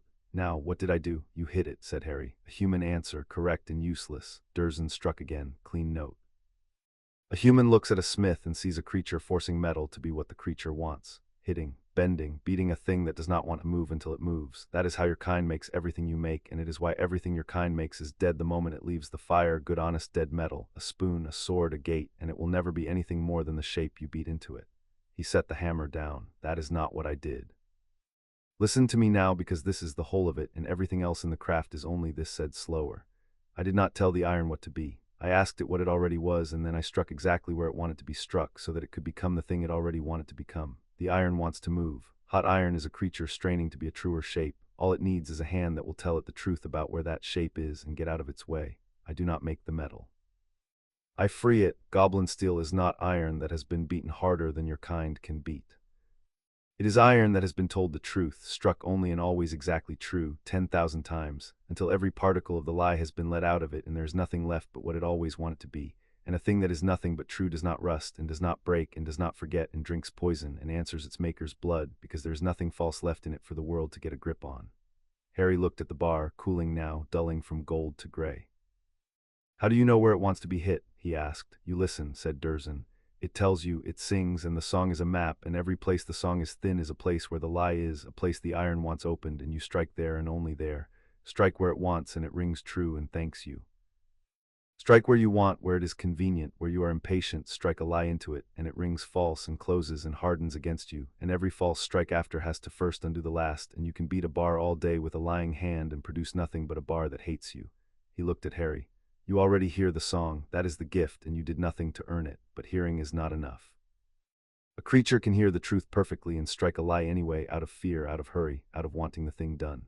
So here is the only question the fire is going to ask you day after tomorrow, and it is not a question about metal at all. It is going to give you the iron and the hammer, and it is going to find out whether you are a creature that strikes the truth even when a lie would be easier. That is all Goblin-Steel has ever been. That is why your kind cannot make it, and it is not because your hands are wrong, it is because your hearts are." He picked the hammer back up and held it out, handle first. "Now your turn, and Harry, the iron does not care that you are 6, the fire does not care that you are frightened, they care only whether you tell the truth. Fortunately for you, I have watched you for 3 days, and I have never once caught you telling a lie, not even a kind one, not even to save yourself. I begin to think that is why the token woke. It was not looking for a potter, it was looking for an honest hand. It waited 800 years and found a child no one had ever given a reason to lie to, because no one had ever cared enough what he said to be worth lying for." Something moved in the flat black of his eyes. "That is a terrible way to make an honest creature, but it makes one take the hammer." Harry took the hammer. He worked the cold side forge until his hands bled and Scarrow made him stop, and he was bad at it, clumsy and small and slow, and the plain iron rang false under him 100 times for every once it rang true. But it rang true once near the end, when he was too tired to want anything, too tired to hurry, when he stopped trying to make the mark he wanted and simply listened until the bar told him where it was thin and put the hammer there, because there was nothing left in him to argue with it, and it rang one clean note, and the shiver of it went up the handle into his bleeding hand, and he felt the iron thank him. Felt it, a real thing, a true thing. And he looked up at Durzen with his whole tired face open, and Durzen said nothing at all and turned away, and did not let the child see what was on his face. The deep tide came 2 nights later, and the whole nation came with it. They did not all come to the nadir. The nadir could not hold the nation, and in any case the law did not permit a crowd at the fire. But every gallery in the Undermount emptied upward toward the great terraces above the deep shaft, tier on tier of black eyes in the red dark, and the fires all through the mountain were banked low so that their light would not compete, and the deep water went out, and out, further than it went in 40 years, and as it went the nadir woke fully for the first time in Harry's short life, and rose in its shaft like something drawing breath to sing at the top of its voice. Below at the anvil there were only the ones the law allowed. Ragnarok, carried down in his iron chair by 4 straining goblins and set upon a ledge above the fire, unmoving, ancient, his black eyes reflecting the flame. Grelka with the ledger open on a stand, to write down whatever happened, true or false, kind or cruel. Gelroth, permitted as a keeper of the council, standing very straight in his gold thread with his soft hands folded, and his face composed into a thing that was almost patience. A double handful of the eldest smiths, the burned old hands, ranged in a half-circle, there to witness and to judge whether what they saw was real. Scarrow at the third door, because Durzen had told him to be there and no farther, and because he had a week's wage and something a good deal larger than wages riding on a small, dry pair of eyes. And in the center of it all, on a block of stone that had been set there so he could reach the great worn bowl of the anvil, in a leather apron cut down that morning from a smith's own and still far too big, holding a hammer sized for a child's grip that Durzen had spent the night before making and would let no one ever say he had made, stood Harry Potter, 6 years old, at the bottom of the world before the singing fire with the whole nation looking down. Durzen spoke the terms. He spoke them in the old tongue first for the law and then in English for Harry, and this time no one objected to the courtesy, because the hall had gone past objecting into something older and more held. The claim is that this hand may be suffered at the fire. We put the claim to the fire. The child will take heart iron from the cradle. He will set it to the anvil. He will strike it with his own hand unhelped, and the fire will judge. If the iron rings false and the fire rejects him, if it burns him or spits him out or will not suffer his hand, then the claim is answered no, and it is ended, and he goes home unharmed, and we speak of it no more. If the iron rings true and the fire suffers his hand, Durzen paused and looked once briefly up at the tears of watching eyes, and then back down at the child. Then we are in a country the nation has not walked in 10,000 years, and we will walk it carefully, and no creature here will decide tonight what it means on pain of the keeper's judgment.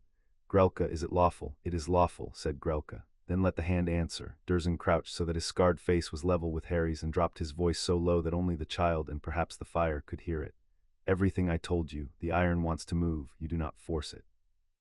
You listen and you strike the truth and you let the rest go. They will all be watching, do not strike for them. Do not strike to win or to be saved or to make me proud or to shame the gold one however much he deserves it. Strike only where the iron is thin. If you can do that, nothing in this hall can stop what happens next, not Gelroth, not Ragnarok, not the whole nation. And if you cannot, then you go home, and I will come and find you when you are grown, and we will try again, and that is not a defeat, that is only a longer road. Do you understand me? Yes, said Harry. Then take the iron. Harry turned to the cradle where the heart iron lay shivering out its thin high song, and he lifted it. It was heavier than it looked and warm through the cloth Dursley had wrapped it in, and it fitted his 2 hands the way the coin had fitted his one, and he carried it to the anvil and set it in the worn bowl, and it rang once against the ancient metal, a note that ran up into the singing of the fire and was answered, and the whole nation heard it and lined. He picked up the small hammer. He looked at the iron, glowing now in the fire's light, alive with its want, and he closed everything else out, the tears of eyes, the gold one's folded hands, the old creature in the iron chair, Scarrow's wager, Dursley's grief, his own bleeding, tired hands, the whole enormous night, until there was nothing left in the world but the iron and its song and the map the song made and the one thin place in it that was calling to be opened. And Harry struck. The first blow rang false. He had rushed it. He knew it the instant the hammer landed, knew it before the note came, felt the lie go into the iron and the iron close against him. And the sound of it was terrible, flat and wrong and dead, and it went up into the fire and the fire flared.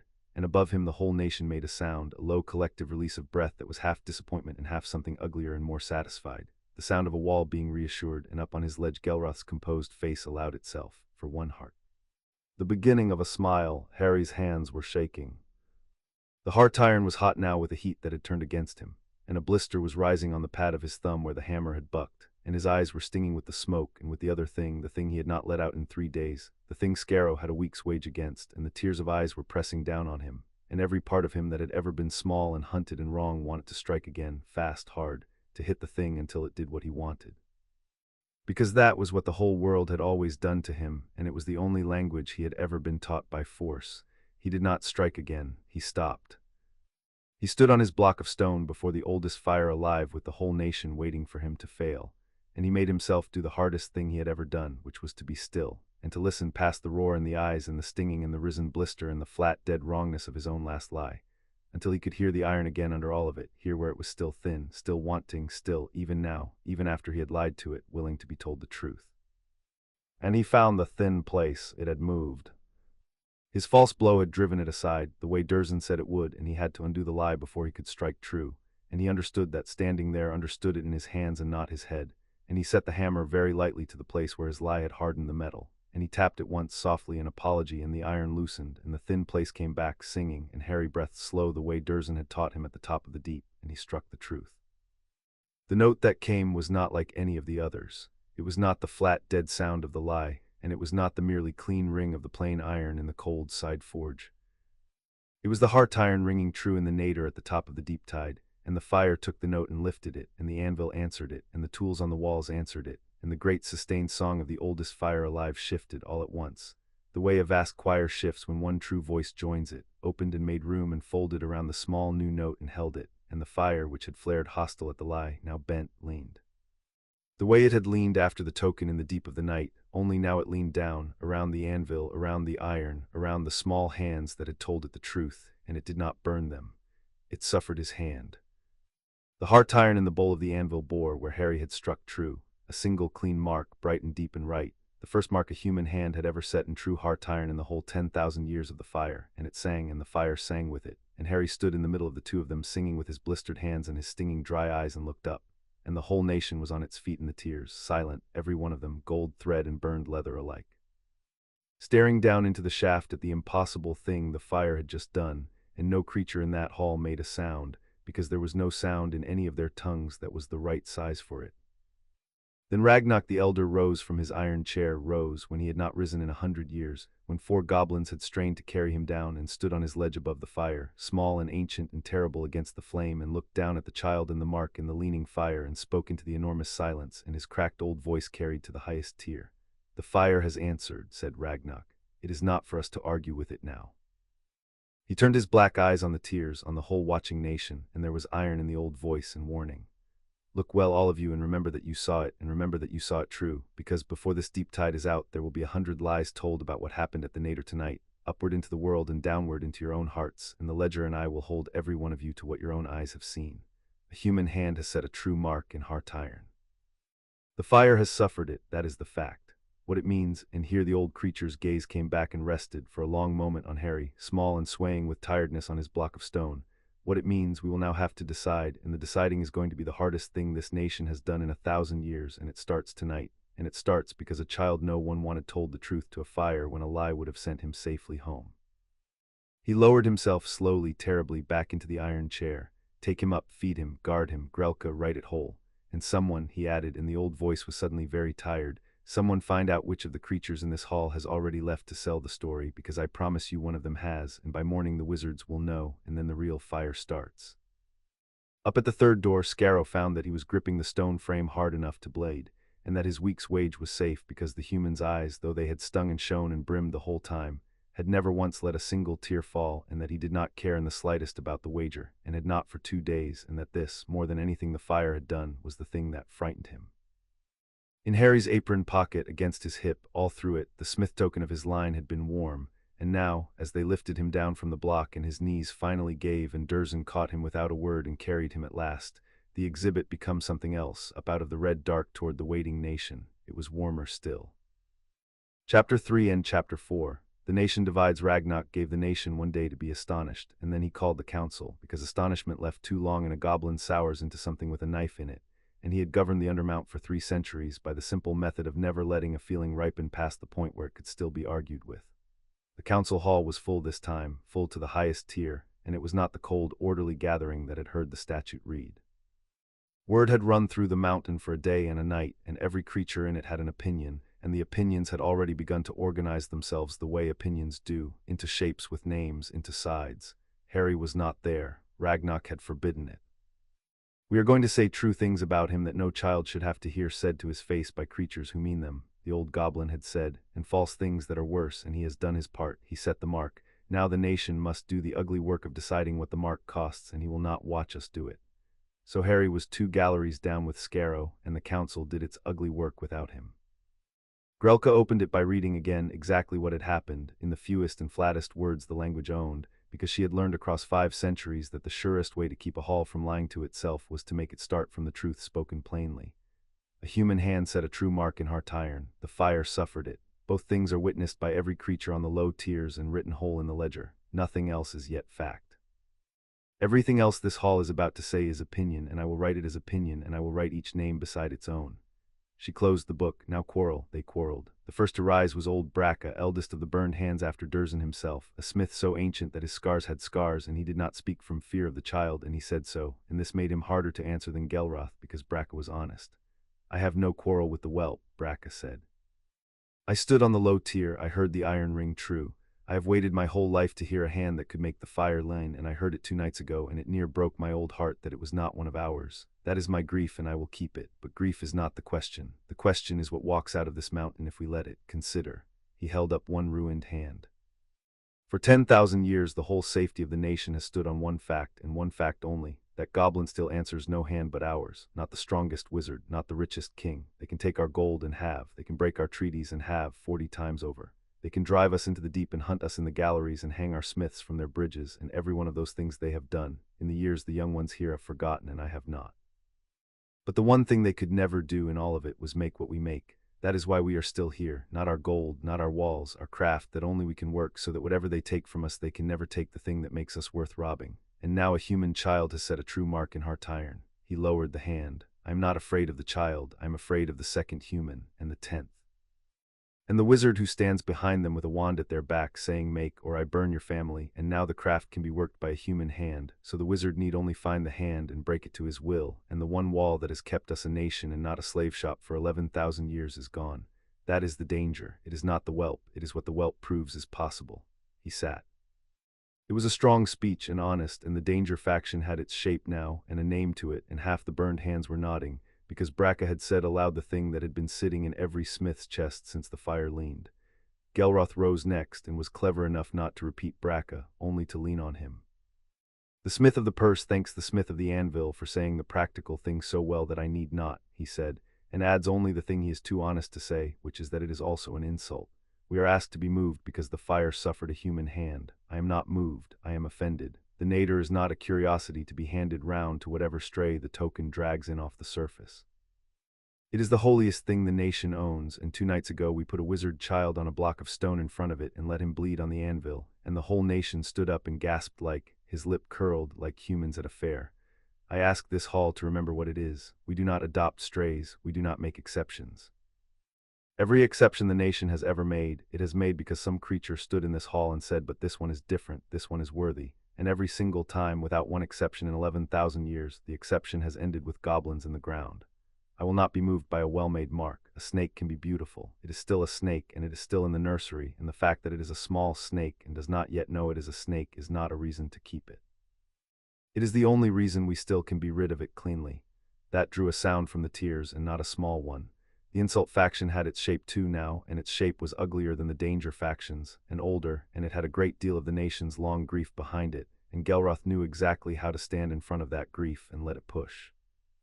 Then Durzen rose, and the hall went quiet in the particular way it only went quiet for the smith of the nadir, and he did not raise his voice, and he did not need to. Braca is right, Durzen said. That is the trouble with him, he generally is. The danger is real.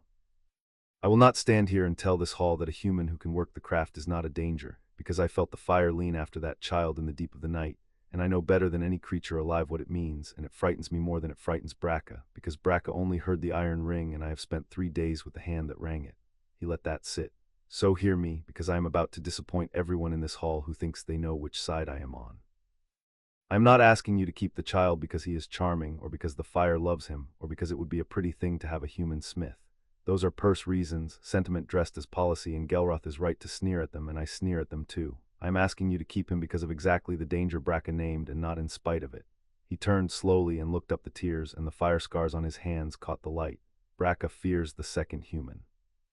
So do I. The second human is coming, Hall. Understand that. It is not a thing we can vote against. The token did not wake because we allowed it. It woke because the gift is real and it exists in the world whether we like it or not. And if it exists in one human child, it exists, has always existed, will go on existing in others, scattered, rare, most of them never near a goblin fire in their lives, but there.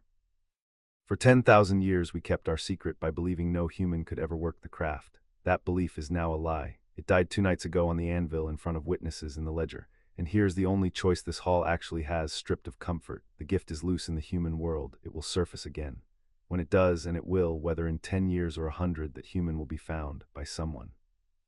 And the only question that matters, the only one, is whether they are found first by us, under our law, bound by our oaths, taught our discipline, standing inside our walls, or found first by a wizard with a wand and a use for them, out there, where we have no law and no reach and no claim.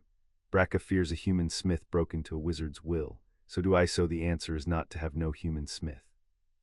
The answer is to have one who is ours first, wholly, by law and by fire and by oath, so that when the wizards come looking, and Ragnarok has already told you they are coming, tonight if not sooner, they find that the thing they wanted is already spoken for, already inside the mountain, already bound by a law older than their ministry and beyond their reach forever. You cannot unknow a thing, Hall. You can only decide who owns the knowing. I say we own it. I say we bind it to us so tight and so lawfully that no wizard alive can ever prise it loose. And I say the way you begin to do that is by not throwing a 6-year-old back up onto the surface for the first wand that finds him. The silence after that was the deepest of the night, and into it, from the iron chair, Ragnarok said quietly, "That is the first argument I have heard in this hall in 100 years that was worth the breath. Sit down, Smith. You have given them something to be afraid of that points the right way, which is the whole of statecraft, and you did it without lying once, which I did not know you had in you."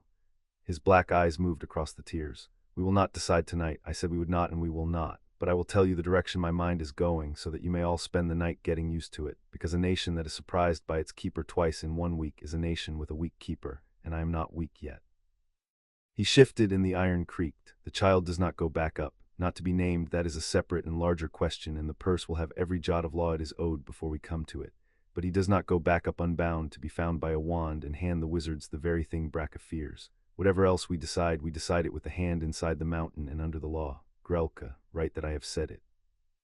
And now go to your beds, all of you, and be afraid in an orderly fashion, because tomorrow the fear coming up the stair is going to be a great deal worse than the fear you brought down it, and it is going to be wearing purple, and it is going to want the child.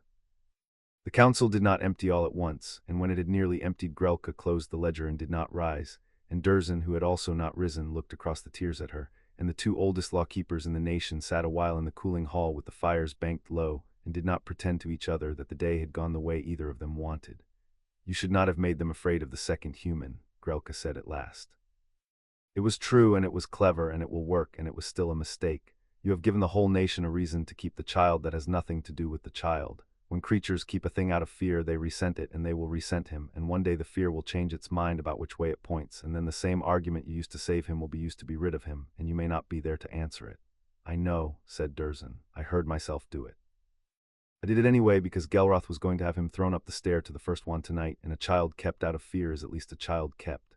I will spend the rest of it teaching them a better reason. That is the work now. Fear buys the time, only truth keeps a thing kept." Grelka was quiet. She turned a page of the closed ledger under her hand without opening it, an old habit, the way another creature might turn a ring. "You have not taken an apprentice in 200 years, she said. "It was not quite a question, no, and now you will teach a human child to forge a blade in 4 months. Now I will." Dursleys looked at the banked fire. "You are going to ask me whether I have thought about Gruck, and whether I can bear to stand at a fire with a young hand under mine again after what the last one cost me. And the answer is yes, and I do not know. I have not let myself think about Gruck in a long time. This child is going to make me think about him every hour of every day for 4 months, and it is going to be the hardest thing I have done since I buried him, and I am going to do it. Because," said Grelka, he did not finish it in words. He did not have to. Grelka had kept the Book of the Nation for 490 years and had written down more unfinished sentences than any creature alive, and she knew the shape of the one he could not say, which was that a grief you will not spend is a grief that spends you, and that the old smith had been spent nearly to nothing these 200 years. And that a soot-faced child who could hear a fire lane had walked in and, without meaning to, offered him the one thing he had stopped believing in. Which was a way to grieve Gruck forward instead of only back. "Write nothing of this," Dursleys said. "There is no book that holds it," said Grelka, which was what the nation said when a thing was too true to record, and she rose at last and took up the ledger, and left the old smith alone with the banked fire and the ghost he had agreed that night to carry back into the light. 2 galleries down, the child in question was homesick, and hiding it badly, and being watched hide it by a goblin who had decided, somewhere in the last 3 days, that he minded. Harry had asked twice, that day, in the careful flattened voice he used for questions he already suspected the answers to, when he was going home, not because he wanted to go home. He was clear enough with himself about that. There was nothing at Privet Drive he wanted, and a great deal down here that he did. The warm room and the broth and the fires and Scarrow's dry voice and the terrible old creature who told him the truth and the one clean note the iron had wrung under his hand. But home was the word you were supposed to want, the word other children wanted, and the not wanting of it sat in him strangely, a wrongness he did not have the years to name, and so he asked about going back to the wrongness because asking felt more normal than the enormous unasked question underneath, which was, "Can I stay?" Scarrow, who had been poor and clever and unwanted himself once, a long time ago, in a nation that did not much reward cleverness in the lowborn, heard the question under the question the second time Harry asked it, and did not answer the one on top. "You don't want to go home," Scarrow said. "Say the true thing, small hand. You're worse at lying than any creature I've met, and it's insulting to us both when you try." Harry was quiet for a while. He was turning the coin over in his fingers, which he did now without noticing, the way another child worries a blanket. "No," he said finally, "I don't want to go home. There's nothing there, nobody there ever." He stopped. He did not have the words, and he did not want to go looking for them because the place where the words were kept was a place he did not open. "Down here everyone's horrible to me," he said instead, and there was something almost like wonder in it. "But they're horrible to me like I'm real. Gelroth wants to get rid of me because I matter. Nobody ever wanted to get rid of me because I mattered before. They just wanted to get rid of me." He looked up. "Is that mad?" "It's the least mad thing I ever heard," said Scarrow, and his dry voice had gone quiet. "You've worked out the whole of Goblin society in 3 days, which took me 40 years and a broken arm. Down here, being hated properly for a reason by a creature who has to reckon with you, that's worth more than being loved by one who doesn't. We'd all rather be a real enemy than a pet, so would you. That's half of why the fire leaned after you. I shouldn't wonder. It's the same shape of thing." He knocked his knobbled knuckles once lightly against Harry's shoulder, which was as near to an embrace as Scarrow came to anything. "I can't tell you you'll stay. I don't know. Nobody knows. They're deciding it up there right now, and it's going to be ugly, and it's going to go on for a while, and there are creatures who will do wicked things before it's done. But I'll tell you what I can tell you, because it's mine to say, and no council can vote it away from me. Whatever they decide up there, you've a friend down here. One me. That's not nothing, a friend in the deep. You'll find out how much it's not nothing before this is over." He stood briskly before either of them could sit in it too long. Now you're getting your teeth into cindercake if it takes all night, because Muzgash has decided your uselessness is a personal insult to his bellows, and he's mashing them softer and softer, and it's the most affection that old horror has shown in a decade, and you're going to eat them and say thank you if I have to work your jaw myself. And Harry ate the cindercake and said thank you and did not go home, and up above them the fear was already coming up the stair, wearing purple. It reached the surface the way such things always reach the surface, through a mouth that had been paid to stay shut, and had discovered a price for opening it was higher. A clerk of the upper hall, one of the goblins who dealt with wizards at the counters, who wore the small false smile the counting work required, and who had watched from the third tier as the fire leaned, carried the story up out of the mountain within a day, and did not carry it to a friend because he had none, but to a wizard he had done small, quiet business with before, a pale, careful man named Yaxley who paid well for the sort of thing goblins were not supposed to say. And Yaxley carried it because Yaxley carried everything eventually, to the one wizard in Britain who could be relied upon to pay most and ask least. And by the second evening the story of the human child who had set a mark in Goblin-Steel was sitting, impossible and electric, in the long cold drawing-room of Malfoy Manor, being turned over by a man who had spent his whole life learning the exact market price of impossible things. Lucius Malfoy did not believe it at first. Then he made 3 inquiries in 3 directions and found that all 3 flinched, and a thing that makes careful men flinch is a thing that is true, and Lucius sat back in his chair and permitted himself the rarest of his expressions, which was interest. A human who could work Goblin-Steel. He turned the thought the way a jeweler turns a stone to the light. He did not want a sword. Lucius had swords. He wanted the thing behind the sword, leverage over Gringotts, which had never in 500 years needed anything a wizard could offer, and now, perhaps, did. A secret they would pay to keep. A hand they would pay to control. Or if the price of controlling it proved too high, a hand that could be quietly removed, so that the balance of things went back to what it had always been, with the goblins in their hole-making steel no man could touch, and Lucius Malfoy comfortably above them, and the world in its proper order.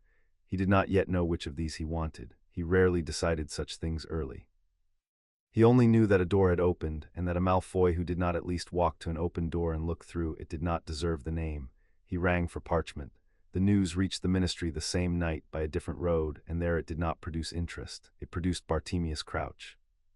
Crouch was head of the Department of Magical Law Enforcement, and he was, by his own exacting lights, a great man, and he had built the whole of his greatness on a single principle, which was that the law was the law and applied to everyone and admitted no exception, and he had sacrificed a very great deal to that principle, and expected the world to have the decency to be governed by it in return. So when the report crossed his desk, a wizard child, a British wizard child, resident within his jurisdiction, taken by goblins into the Undermount and held there under some ancient goblin statute that the ministry had no copy of, no oversight of, and no power to enforce or overturn, Crouch felt the particular cold fury of a man who has discovered a hole in the world he had believed seamless. It was not the child he cared about. He did not know the child and did not trouble to learn its name until the 3rd paragraph, and felt something disagreeable when he read it. Harry Potter, of course. Of course it would be that one, the famous one, the one the whole of Wizarding Britain had opinions about.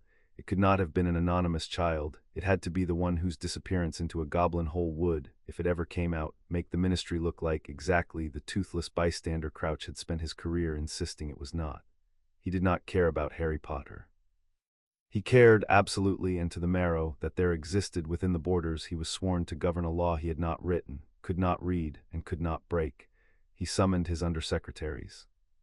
He would have the child under ministry authority within the week, or he would know the reason why, and the reason why had better be a good one, because Bartemius Crouch had ended careers and families, and on one occasion he did not permit himself to think about, worse, in defense of the principle that no law stood above his. And in a tower at Hogwarts, an old man with a long silver beard set down a letter, and took off his half-moon spectacles, and pressed his fingers to the bridge of his nose, and sat for a long time in the dark without lighting the lamps. Albus Dumbledore had spent 6 years being careful about Harry Potter, and he had built the care out of the only materials that had been to hand, which were grief and cleverness and a mother's death. He knew what most did not, that Lily Potter dying had woven a protection into her son out of her own life, and that the protection lived in blood, in kin, in the walls of a house where his mother's sister took him in, grudgingly, coldly, but in, so that as long as Harry could call that place home, no servant of the thing that had killed his parents could touch him there. It was not a kind arrangement. Dumbledore knew it was not kind. He had stood in the dark of Privet Drive the night he left the child on the step, and he had known even then that he was trading the child's happiness for the child's life, and he had made the trade because he had judged rightly. He still believed, sitting now in the dark with the letter cooling under his hand, that a living unhappy child was a thing he could work with, and a dead loved one was not. He had made harder trades than that. He had made them his whole long life, and told himself each time that the sum of them came out on the side of the light, and mostly he even believed it. And now the child was gone off the step. Gone 11 miles down into a nation that owed Albus Dumbledore precisely nothing, that remembered every wrong wizards had ever done it and forgave none of them, and that had, if the letter was true, some claim on the child rooted in a law so old that Dumbledore, who knew more law than any wizard alive, had only ever seen it referred to and never seen it read. The blood protection was already thinning. A child who does not sleep beneath his kinswoman's roof cannot be kept by it forever. Every night Harry spent in the Undermount was a night the wards at Privet Drive forgot him a little more, and there were things in the world, patient things, sleeping things, not truly dead, that would be very glad indeed to be told that the Potter boy was no longer protected, and findable and small. Dumbledore did not fear the goblins. That was the shape of his particular blindness, and he was too wise a man not to half know it even as he indulged it. He had spent so long being the cleverest person in every room that he had come to believe there was no room he could not eventually manage, no creature he could not eventually persuade, given time and patience and the right true thing said at the right moment. He believed, sitting in the dark, that he could go down into the mountain and explain, reasonably warmly, as one keeper of dangerous things to another, that the child was safest at Privet Drive, that the wards were real, that the danger was real, that they and he wanted the same thing, which was the child alive, and that the goblins, being reasonable, would see it. He believed this because he needed to believe it, and because he had never once in 100 and some years stood in front of a creature whose entire history had taught it that a reasonable wizard was the most dangerous kind. He put his spectacles back on. He would go himself, in the morning, courteously and alone and with an open hand, because an open hand was how you began, and Albus Dumbledore had never yet failed to get what he had come for once he had decided what it was. He was about to fail. Ragnarok received him in the upper receiving hall, which was a courtesy, and made him wait an hour first, which was not, and had the ledger open and Grelka beside it the whole time, because whatever was said would be written, and a thing that is going to be written is said differently by everyone. "You have a child of mine," said Dumbledore, when the courtesies had been spent.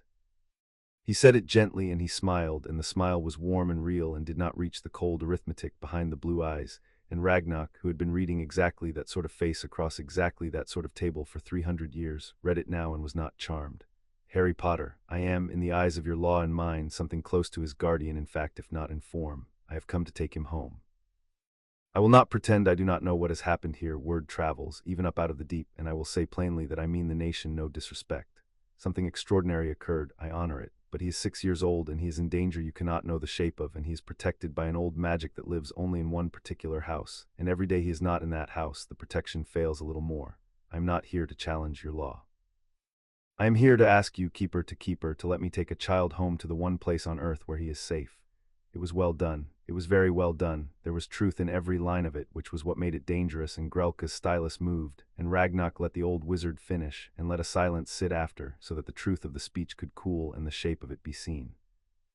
"Every word of that is true," Ragnarok said at last, "and it is still a lie, and you know it is, which is the only interesting thing about it.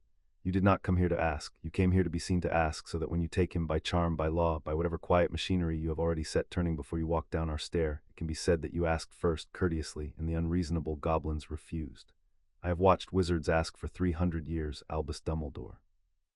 You all ask the same way. You ask as men ask a river to move aside, certain that if you are only reasonable enough the water will see sense, and when it does not, you build a dam and call the flood the river's fault." He leaned forward in the iron chair. "So let me save us both the hour I already made you waste. The child is under the statute of the answering hand. It is not a law I invoked, it is a law that invoked itself, the night he woke a thing of ours across 11 miles of stone, and it is older than your ministry, older than your school, older than the language your protection is worded in, and it is beyond your reach absolutely and in every particular, because it lives in a place your writ has never run and never will, down there in the deep, in the fire, where no wizard's law has weight. You speak of a protection that lives in one house.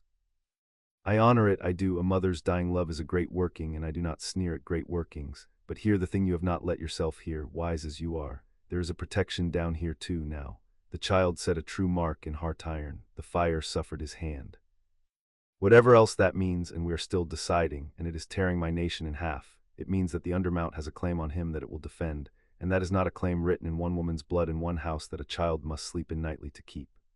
It is a claim written in fire in the oldest law we own, defended by a nation of creatures who have never once in 11,000 years given back a thing they held to be theirs. You want him safe, he is safe. He is safer this week in the deepest hole in the world than he has ever been on your doorstep. You simply cannot bear that the safety is not yours. Dumbledore was quiet for a long moment. When he spoke again, the warmth had gone out of his voice, not into anger, but into something more honest and more tired. You are right that I did not come only to ask, he said. I will not insult you by pretending otherwise now that you have seen it. But you are wrong about the danger, Ragnarok, and I fear you are wrong in the one way that cannot be mended afterward. There are forces in my world, not the Ministry, not Lucius Malfoy, though both will trouble you before this is done, old forces, patient ones that will hear of this child and want him, for reasons that have nothing to do with your fire and everything to do with what he is above the ground. I can guard against those forces. You cannot, because you do not know their names. I am asking you to let me help you keep a thing we both want kept. Then we will learn their names, said Ragnarok, as we have learned every wizard's names in the end at a price and paid it. You may go, Albus Dumbledore. You came courteously and you may leave courteously, and it is written that you did both. But you will leave without the child today and every day you come, and you will come again, I have no doubt, wearing a different open hand each time, and each time the answer will be the same, until you understand that there is one door in this world your cleverness does not open and you are standing in it. He rose, which ended the audience. Grelka will show you up. Mind the seventh stair, it remembers wizards. Gelroth did not attend that audience. He was elsewhere in a small room off the counting galleries, meeting a pale, careful man named Yaxley who had come down into the mountain on Lucius Malfoy's coin, and the two of them understood each other within a sentence, the way two creatures who both intend treachery always do, because treachery has a very small vocabulary and they were both fluent in the whole of it. My principal, said Yaxley, has no wish to see a human smith exist. In this I am given to understand, he is of one mind with certain parties inside your own nation. Your principal, said Gelroth, and I want the same thing for opposite reasons, which is the only kind of alliance worth trusting. He fears a power he cannot own. I fear a stain I cannot wash out. Neither of us can act openly. He cannot reach into the deep, and I cannot be seen to lift a finger against a child the fire has favored, because the fire fond fools up there would tear me apart. So. Gelroth turned a ring on his finger. We do not act against the child, we act against the test. The council has all but decided he will be given the full trial, the making, a true blade before the whole nation. If he passes it, he is named, and it is done, and there is no undoing a naming. It is the deepest law we have. But a trial can be lost, a trial can be spoiled. Heart iron can be made to lie if the right hand tampers with it in the right way, and no creature would know, and a human child who fails the making publicly, whose great blade rings false before the assembled nation, that child is not martyred. He is disproved. He goes home a curiosity that could not, after all, do the thing. The fire fond are shamed into silence. The wall stands. And your principal has his world back, with no goblin able to point to a single wizard hand in it, because the hand that spoiled the iron was a goblin's. He smiled, and it was the worst thing Yaxley had seen in a mountain full of terrible things. I do not want him killed, Yaxley. Killing him makes him a legend, and legends are how exceptions become laws. I want him to fail, quietly, provably, in front of everyone. Can your principal be patient enough for that? My principal, said Yaxley, is the most patient man I have ever served. What do you require of us? A distraction when the hour comes, and gold, of course, and one thing more. Gelroth's voice dropped. If it goes wrong, if the child passes despite us, then your principal and I never spoke, and you will find that I am a very good friend to have and a fatal one to have crossed, and you will carry that back up the stair and let it inform your principal's manners. Now go. And Yaxley, the seventh stair, remembers wizards. Take the eighth. The decree came the next morning, and it was Ragnarok's, and it was law. The child would be given the full trial, the making. He would be taught by Durzen Coldhammer, who else, and when the smith of the nadir judged the hand ready, and no later than the turning of the deep year, which fell 4 months hence at the low fire, Harry Potter would stand before the assembled nation and attempt to forge, from raw heart iron, a true blade of Goblin-Steel, whole and sound and singing, by his own hand and unhelped. If he made it and the fire suffered the making, and the blade rang true before the ledger, then the nation would name him what no human had ever been named, and it would be done and beyond argument forever. If he failed, he would go home unharmed, and the token would be taken back into the deep and let go cold, and the matter would be ended, and no creature would speak of it again. Gelroth voted for the decree.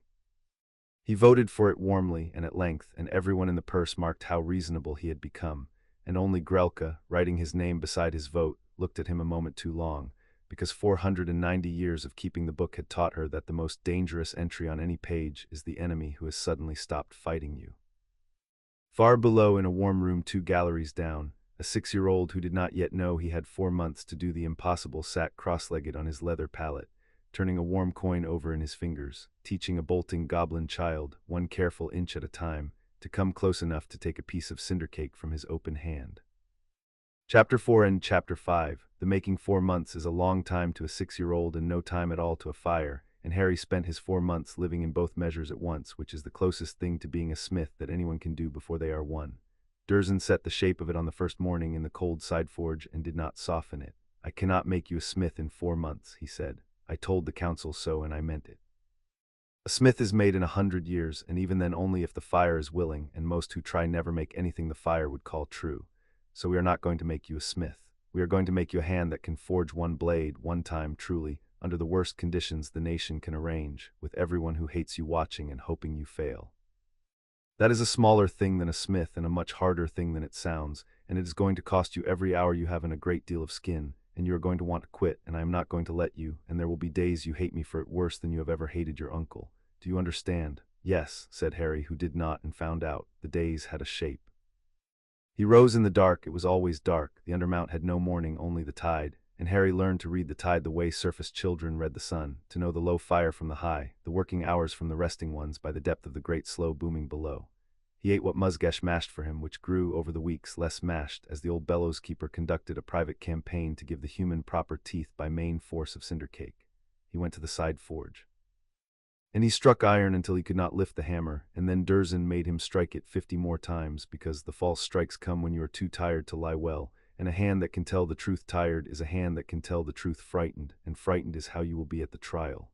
He was bad for a long time. He was bad in the particular way that talented creatures are bad, which is worse than the ordinary way, because he could hear exactly how far his hand fell short of what his ear knew, and the gap between them was a torment. He heard the iron's song perfectly. He knew every time precisely where the thin place was, precisely where the truth wanted to be struck. And his small, clumsy, tired hand missed it, again and again, by a hair, by a whisker, striking almost true, which rang almost clean, which was in some ways the cruelest sound of all, a note that was nearly right and therefore louder about being wrong. He wept over it exactly once in the 6th week, alone, when Dursley had gone and Scarrow had not yet come, wept out of pure exhausted fury at the gap between his ear and his hand, and then wiped his face on his too big apron and picked the hammer back up and struck again, because the alternative was going back up the stair to cupboard, and he had discovered that he would rather bleed at the fire than be safe in the dark, and that discovery, though he could not have said it in words, was the exact thing that made him a smith and not merely a gifted child. There was a lesson in the 5th week that he carried the rest of his life. He had been rushing again, not with the hammer, but with the whole of himself, trying to leap the 4 months, trying to be good now, because the trial was a wall at the end of everything, and he could see it coming and wanted to be ready. And Dursley had watched him botch the same simple fold 6 times in a row, each botch made out of the impatience left behind by the last, and finally the old smith took the hammer out of his hand and set it down and said, "Stop. Sit. You are trying to hurry the iron, and the iron cannot be hurried, and neither, it turns out, can you, and both of those are the same fact wearing 2 coats." He crouched and picked up the ruined little bar Harry had been mangling and held it up. "Tell me what is wrong with this." "It rings false," said Harry miserably. "Everyone can hear that it rings false. I asked what is wrong with it." There is a difference between the symptom and the sickness, and a smith who treats the first and ignores the second makes nothing but prettier corpses. Dursley turned the bar in the firelight. "This bar remembers every lie you told it this morning. That is the thing your kind never understands about steel, and it is the whole of why you think of it as dead. Steel remembers. Every strike you have ever laid on a piece of iron is still in it, true and false, kept forever, the true strikes as strength, the false ones as weakness, and the metal carries the whole history of its own making in its body the way a creature carries its scars. When I strike a true blade, I am not only shaping this moment's iron. I am speaking to every hand that struck it before me, agreeing with the true ones, quarreling with the false, and the blade that comes out at the end is the sum of that whole long argument. A great blade is one where the argument came out true. That is why they last 10,000 years. That is why they answer their maker's blood, because the maker's truth is in them remembered, and blood knows its own truth when it feels it." He set the bar down. "You cannot hurry that. You cannot cram 10,000 true strikes into 4 months by striking faster. You can only strike true and let the iron remember it and trust the remembering. Slow is not the enemy of the trial, child. Slow is the trial. The blade you make will be exactly as true as the number of true strikes you have laid in your whole short life, no more, no fewer, and hurrying only adds false ones to the count." He handed the hammer back. "So, we are not going to make more strikes today. We are going to make fewer, and every one of them true, and the iron is going to remember that we did, and in 11 weeks, when it matters, it will still remember. Begin again. And Harry, when you are frightened at the trial, and you will be, do not try to strike your way out of the fear by going fast. Go slow. Slow is where the truth lives. The gold one is counting on you to hurry. Disappoint him. Harry went slow. He made 4 strikes that afternoon, where the day before he had made 400, and all 4 rang true, and Dursley did not praise them, but he stayed the whole time, watching each one, which was a louder thing than praise, and the iron remembered, and 11 weeks later, at the worst moment of the child's life, it would still remember, and so would he. The bond grew the way the skill grew, unevenly, in the gaps between the work.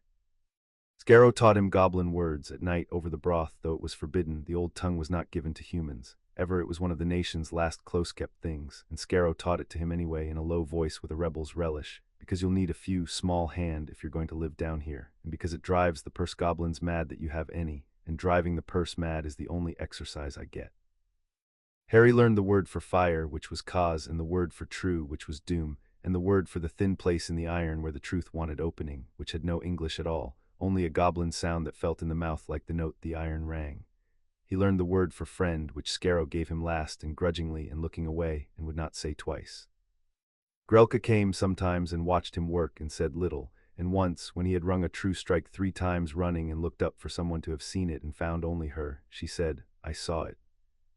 It is written and made a small mark in a small book she carried, and Harry understood that the keeper of the ledger had begun a private ledger of him, a record of his true strikes, and that she was, in her flat, fair way, keeping the count honest against the day the purse tried to lie about it, and this was Grelka's kind of kindness, the only kind she had, and it was worth more than warmth because it could not be bought. Even Muzgash gave him a thing near the end of the 2nd month.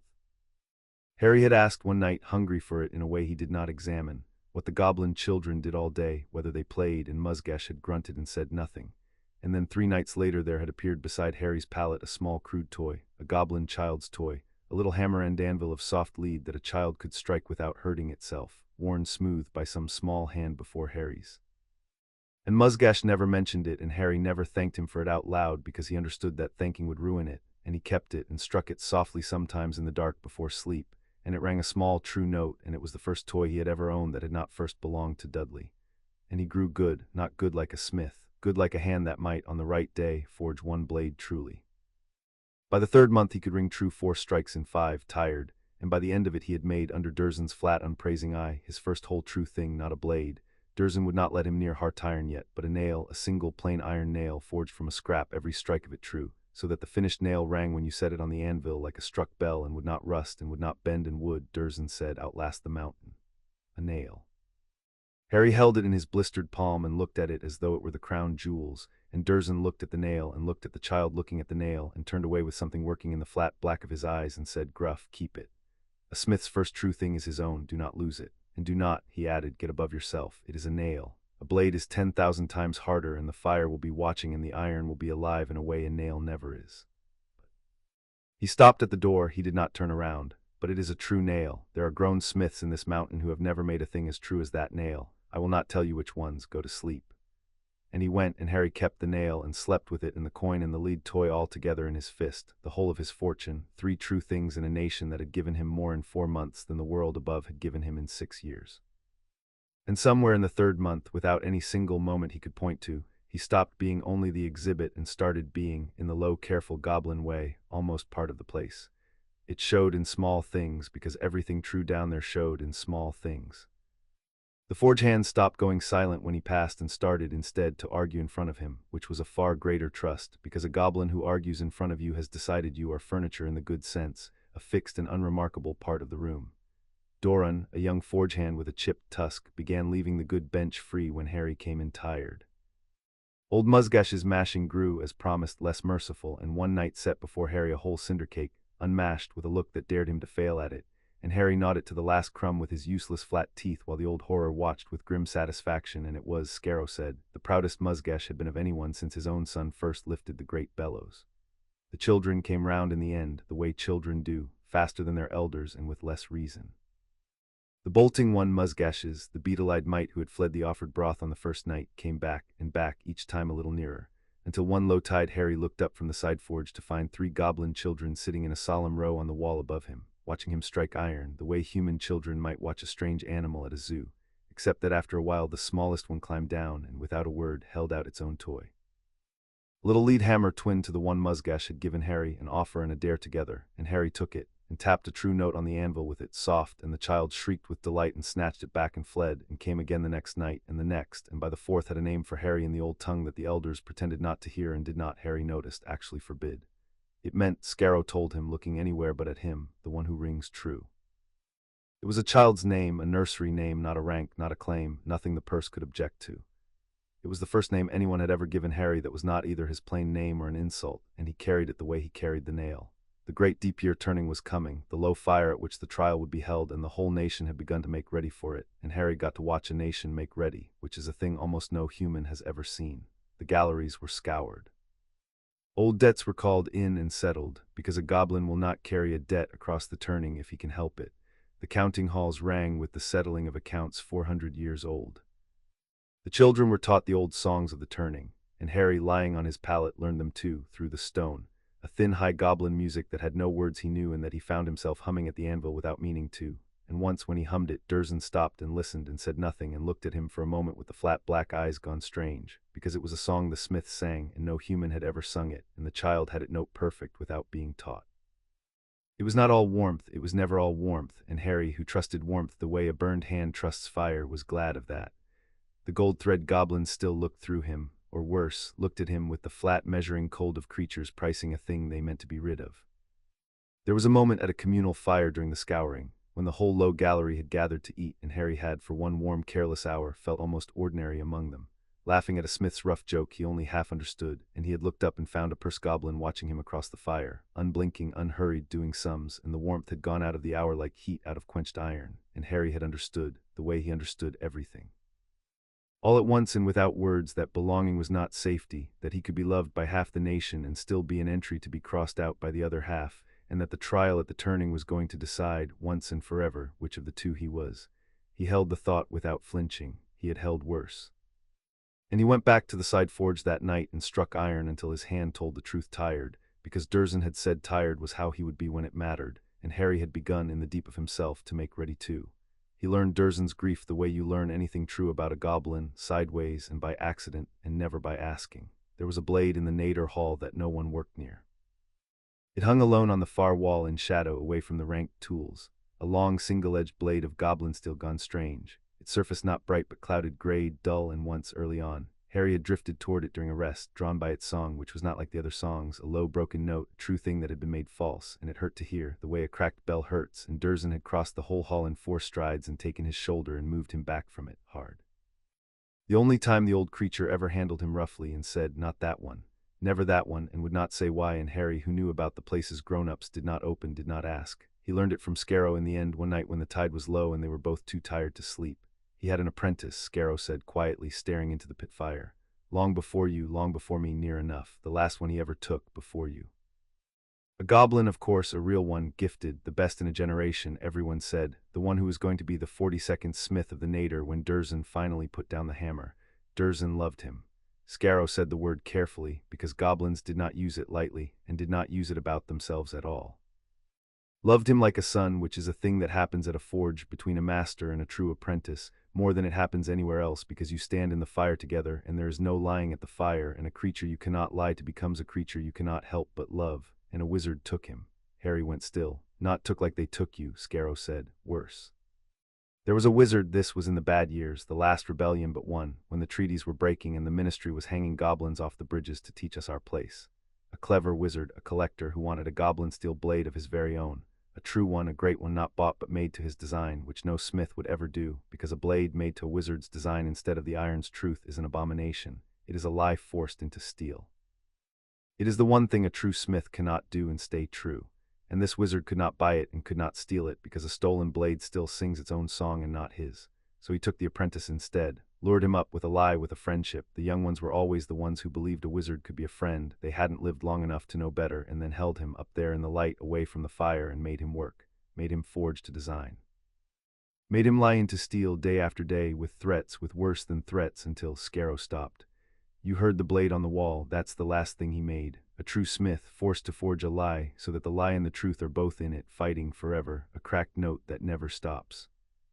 He got it out somehow at the end, got it down into the deep to Dursleys before he died. The wizard killed him when he understood he'd never break him all the way, never get a clean lie, because the young one kept the truth in it out of spite, kept enough of himself in the steel to ruin it for the collector even while it ruined him.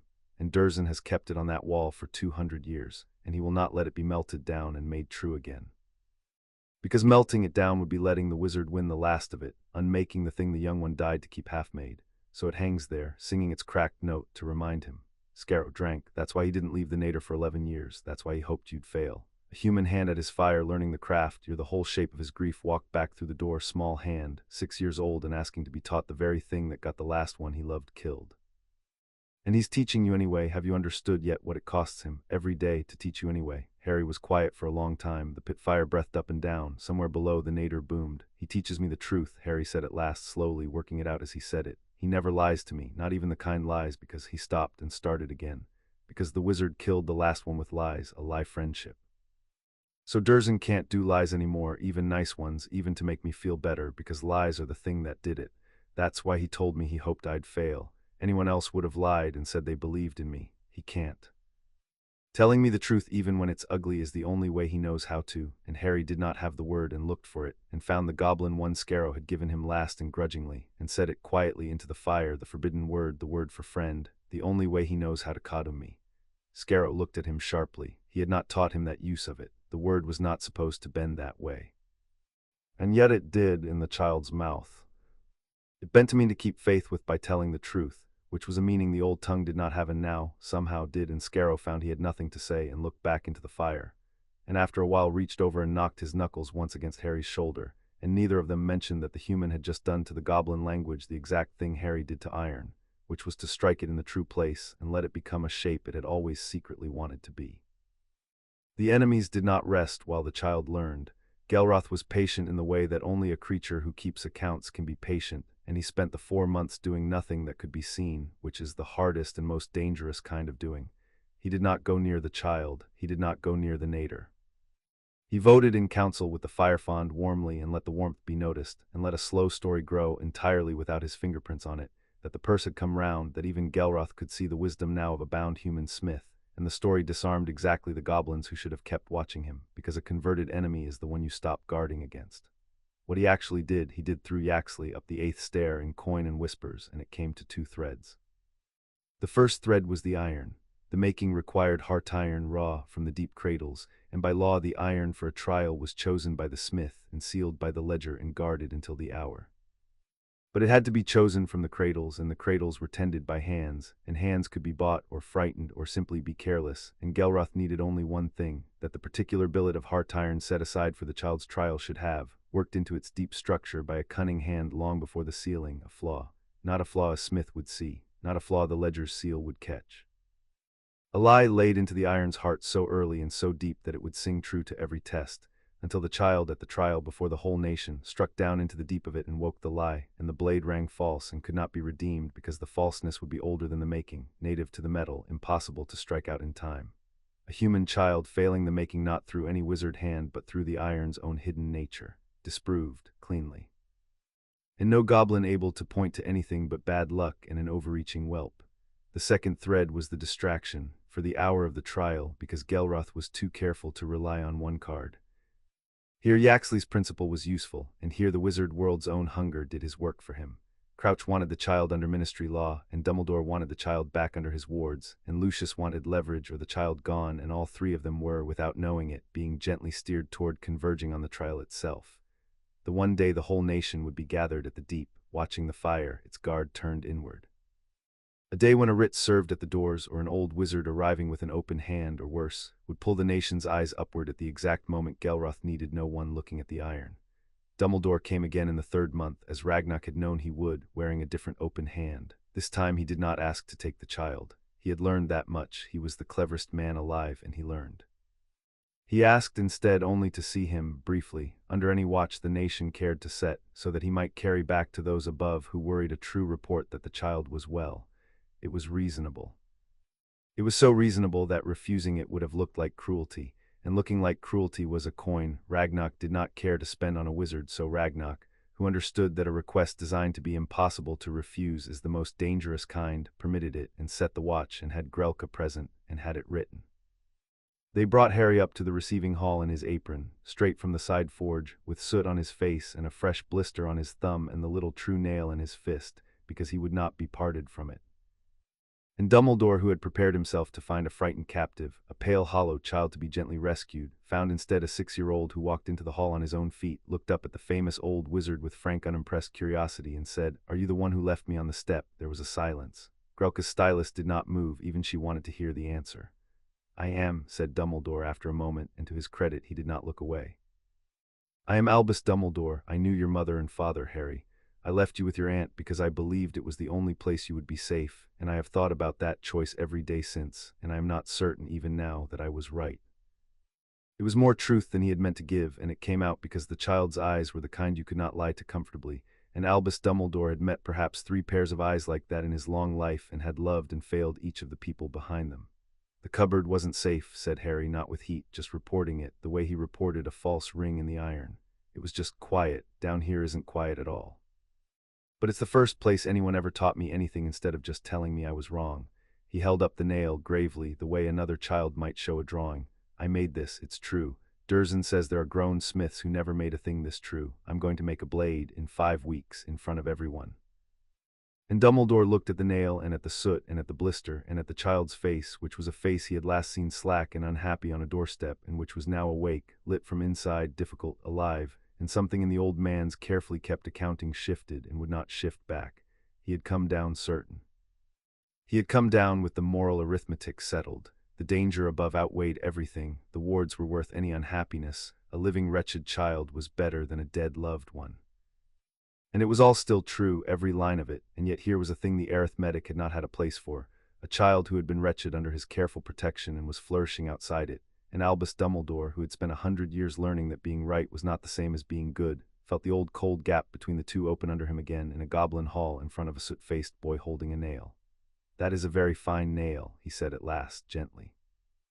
"And I do not doubt you will make a very fine blade." He rose, he looked at Ragnock. "You were right and I was wrong, and I dislike it as much as you thought I would. He is well, I will say so above." He paused. "But hear me once more, and then I will trouble you less. The report I carry back will not stay in my hands only. There are others above who want this child, and their arithmetic is not mine, and when they learn how well he is, and how bound to you, some of them will not be gladdened by it. They will be frightened, and frightened men move, and they move soonest when a thing is about to become permanent. You have set a day. Guard that day, Ragnock. Whatever you fear from your own creatures in the dark, fear it double on the day, because mine will be reaching for the same hour." And he bowed, courteous to the last, and let Grelka show him up, and this time he did not need to be told about the 7th stair, because he had, of course, remembered.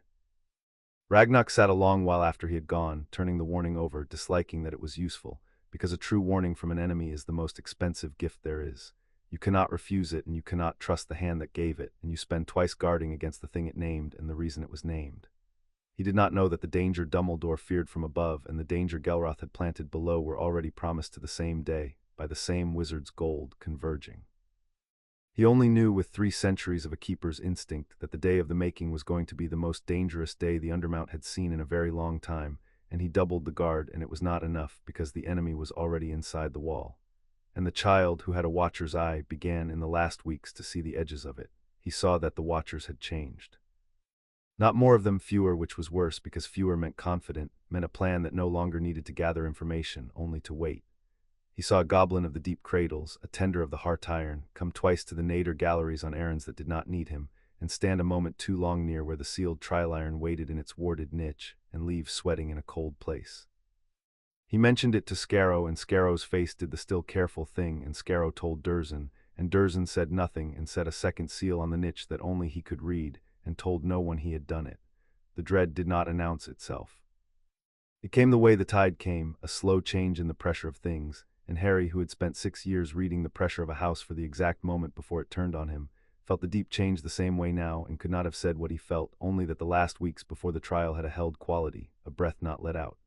Scarrow felt it too, and stopped making jokes, which was how Harry knew it was serious, because Scarrow made jokes at funerals. 8 days, Scarrow said one night, turning his tarry mug in his hands and not drinking from it. 8 days, and then it's done one way or the other, and I find I'd rather it were 80, which is a stupid thing to want, because 80 days of this waiting would kill me faster than the fire will kill you. He looked at Harry sidelong. You should be more frightened than you are, small hand. It worries me how not frightened you are. Frightened creatures are careful. What are you? Harry thought about it, honestly, the way he thought about everything. I've been frightened my whole life, he said. Of the cupboard and Dudley and getting it wrong and being sent away. I'm tired of it. It doesn't help. It never once helped. He struck a soft true note on the little lead toy without looking. Durzen says the fire only cares if I tell the truth. I can tell the truth. It's the one thing I've always been able to do, because nobody ever cared enough what I said for it to be worth lying. I'm not going to be frightened of the fire. I'm going to be frightened of the thing I've always been frightened of, which is that I'll do everything right and it still won't be enough and they'll send me back anyway.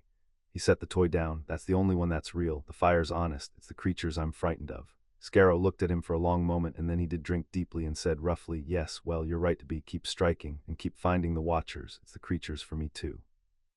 And then 8 days before the trial, in the deep of a low tide, Harry could not sleep and rose, and went down the forbidden galleries toward the Nadir, because the fire's song was the only thing that quieted him now, and he came alone, small in the red dark, to the warded niche where the heart iron for his own making waited sealed, and he stopped, because the iron was singing, and he heard it, and something in the song was wrong.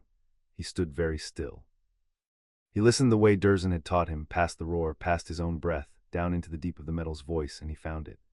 Under the true note, far under, so deep that no test would ever strike down to it, so old it felt like part of the iron itself, a thin dark thread of false, a lie coiled at the very heart of the metal that was meant to be his, sleeping, patient, waiting for the one hand that would strike deep enough at the worst possible moment to wake it and be ruined by it.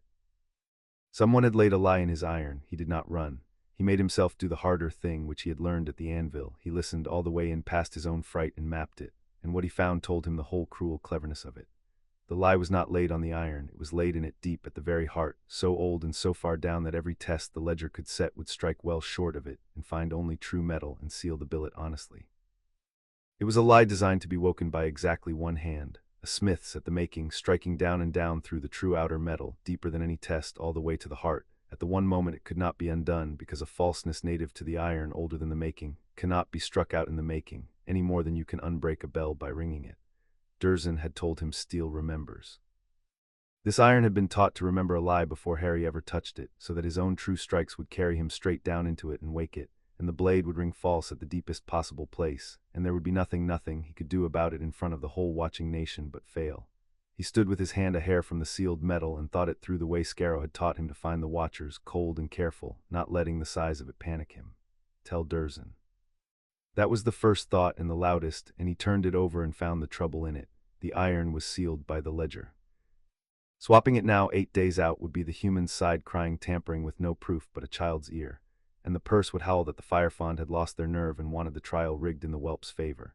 And even if Durzen believed him, and Durzen would believe him, Durzen trusted his ear more than his own. There was no other billet sealed and aged and ready, and the whole trial would collapse into a year of accusation, which was, Harry understood with a child's sudden clarity.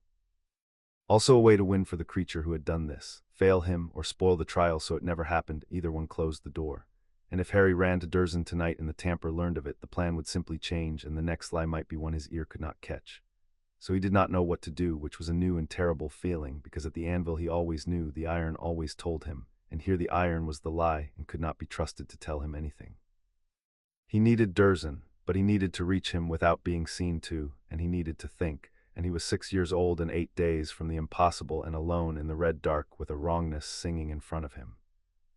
Harry stood alone in the red dark before the singing wrongness with his true nail and his warm coin and his little lead toy in his fist, 6 years old, 8 days from the impossible, and understood that the fire had suffered his hand but the nation had not, and that somewhere above him in the dark a creature who kept accounts had already decided how he was going to fail, and had written it into the one thing he could not refuse to touch.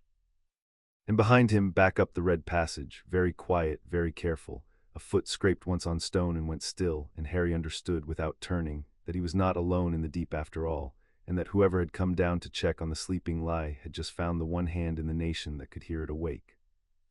Chapter 5 and Chapter 6. The coveted flame. The foot that had scraped on stone belonged to a goblin named Vrek, who tended the deep cradles, and who had not come down to check on the sleeping lie because he was cruel, but because he was afraid, and a frightened creature checks a thing it should leave alone the way a tongue goes back to a broken tooth.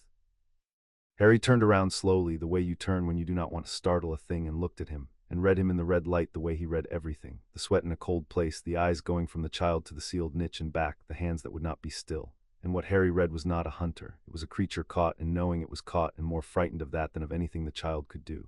You put the lie in my iron, Harry said. He did not say it as an accusation. He said it the way he named a false ring at the anvil, flat, certain, a fact laid on the table between them. I can hear it. Nobody else can, that's the whole trick of it, but I can because it's my iron and I'm the one who's supposed to strike it, and you made it so I'd strike right down into the lie in front of everyone and there'd be nothing I could do. He tilted his head. You didn't want to. I can see you didn't want to. Somebody made you. Vrek's face came apart. It is a terrible thing to be understood by the creature you have wronged, worse than being hated by it, and Vrek had braced himself for a screaming human child, a thing he could grab and frighten into silence, and instead he had a small soot-faced boy naming his fear back to him gently in the dark, and it undid him. You have to go back up, Vrek said, hoarse, low, glancing over his shoulder up the passage. You have to go now, and you have to not have heard it. Do you understand me, whelp? If he learns you heard it, if he learns the iron's been read before the trial, he doesn't spoil the trial anymore, he ends you and me with you, and he has the coin and the reach to do it and make it look like the deep took you. You think this is a game up there with the fire fawn patting your head. It is not a game. I have a daughter. His voice cracked on the word. He knows I have a daughter. Do you understand what that buys with a creature like him? Go up, say nothing. Take your chance at the trial and let the iron fail you clean and live, because a live, disproved whelp goes home, and a whelp who knew too much goes nowhere at all. And Harry, 6 years old, looked at the goblin who had ruined his iron because someone had a hand on his daughter, and felt the thing he felt for the frightened come up in him. The old useless tenderness he had for anyone the world had its boot on, and he did the thing that changed everything, which was that he did not run and he did not scream, and he said, "What's her name?" Vrek stared at him. "Your daughter," said Harry. "What's her name?"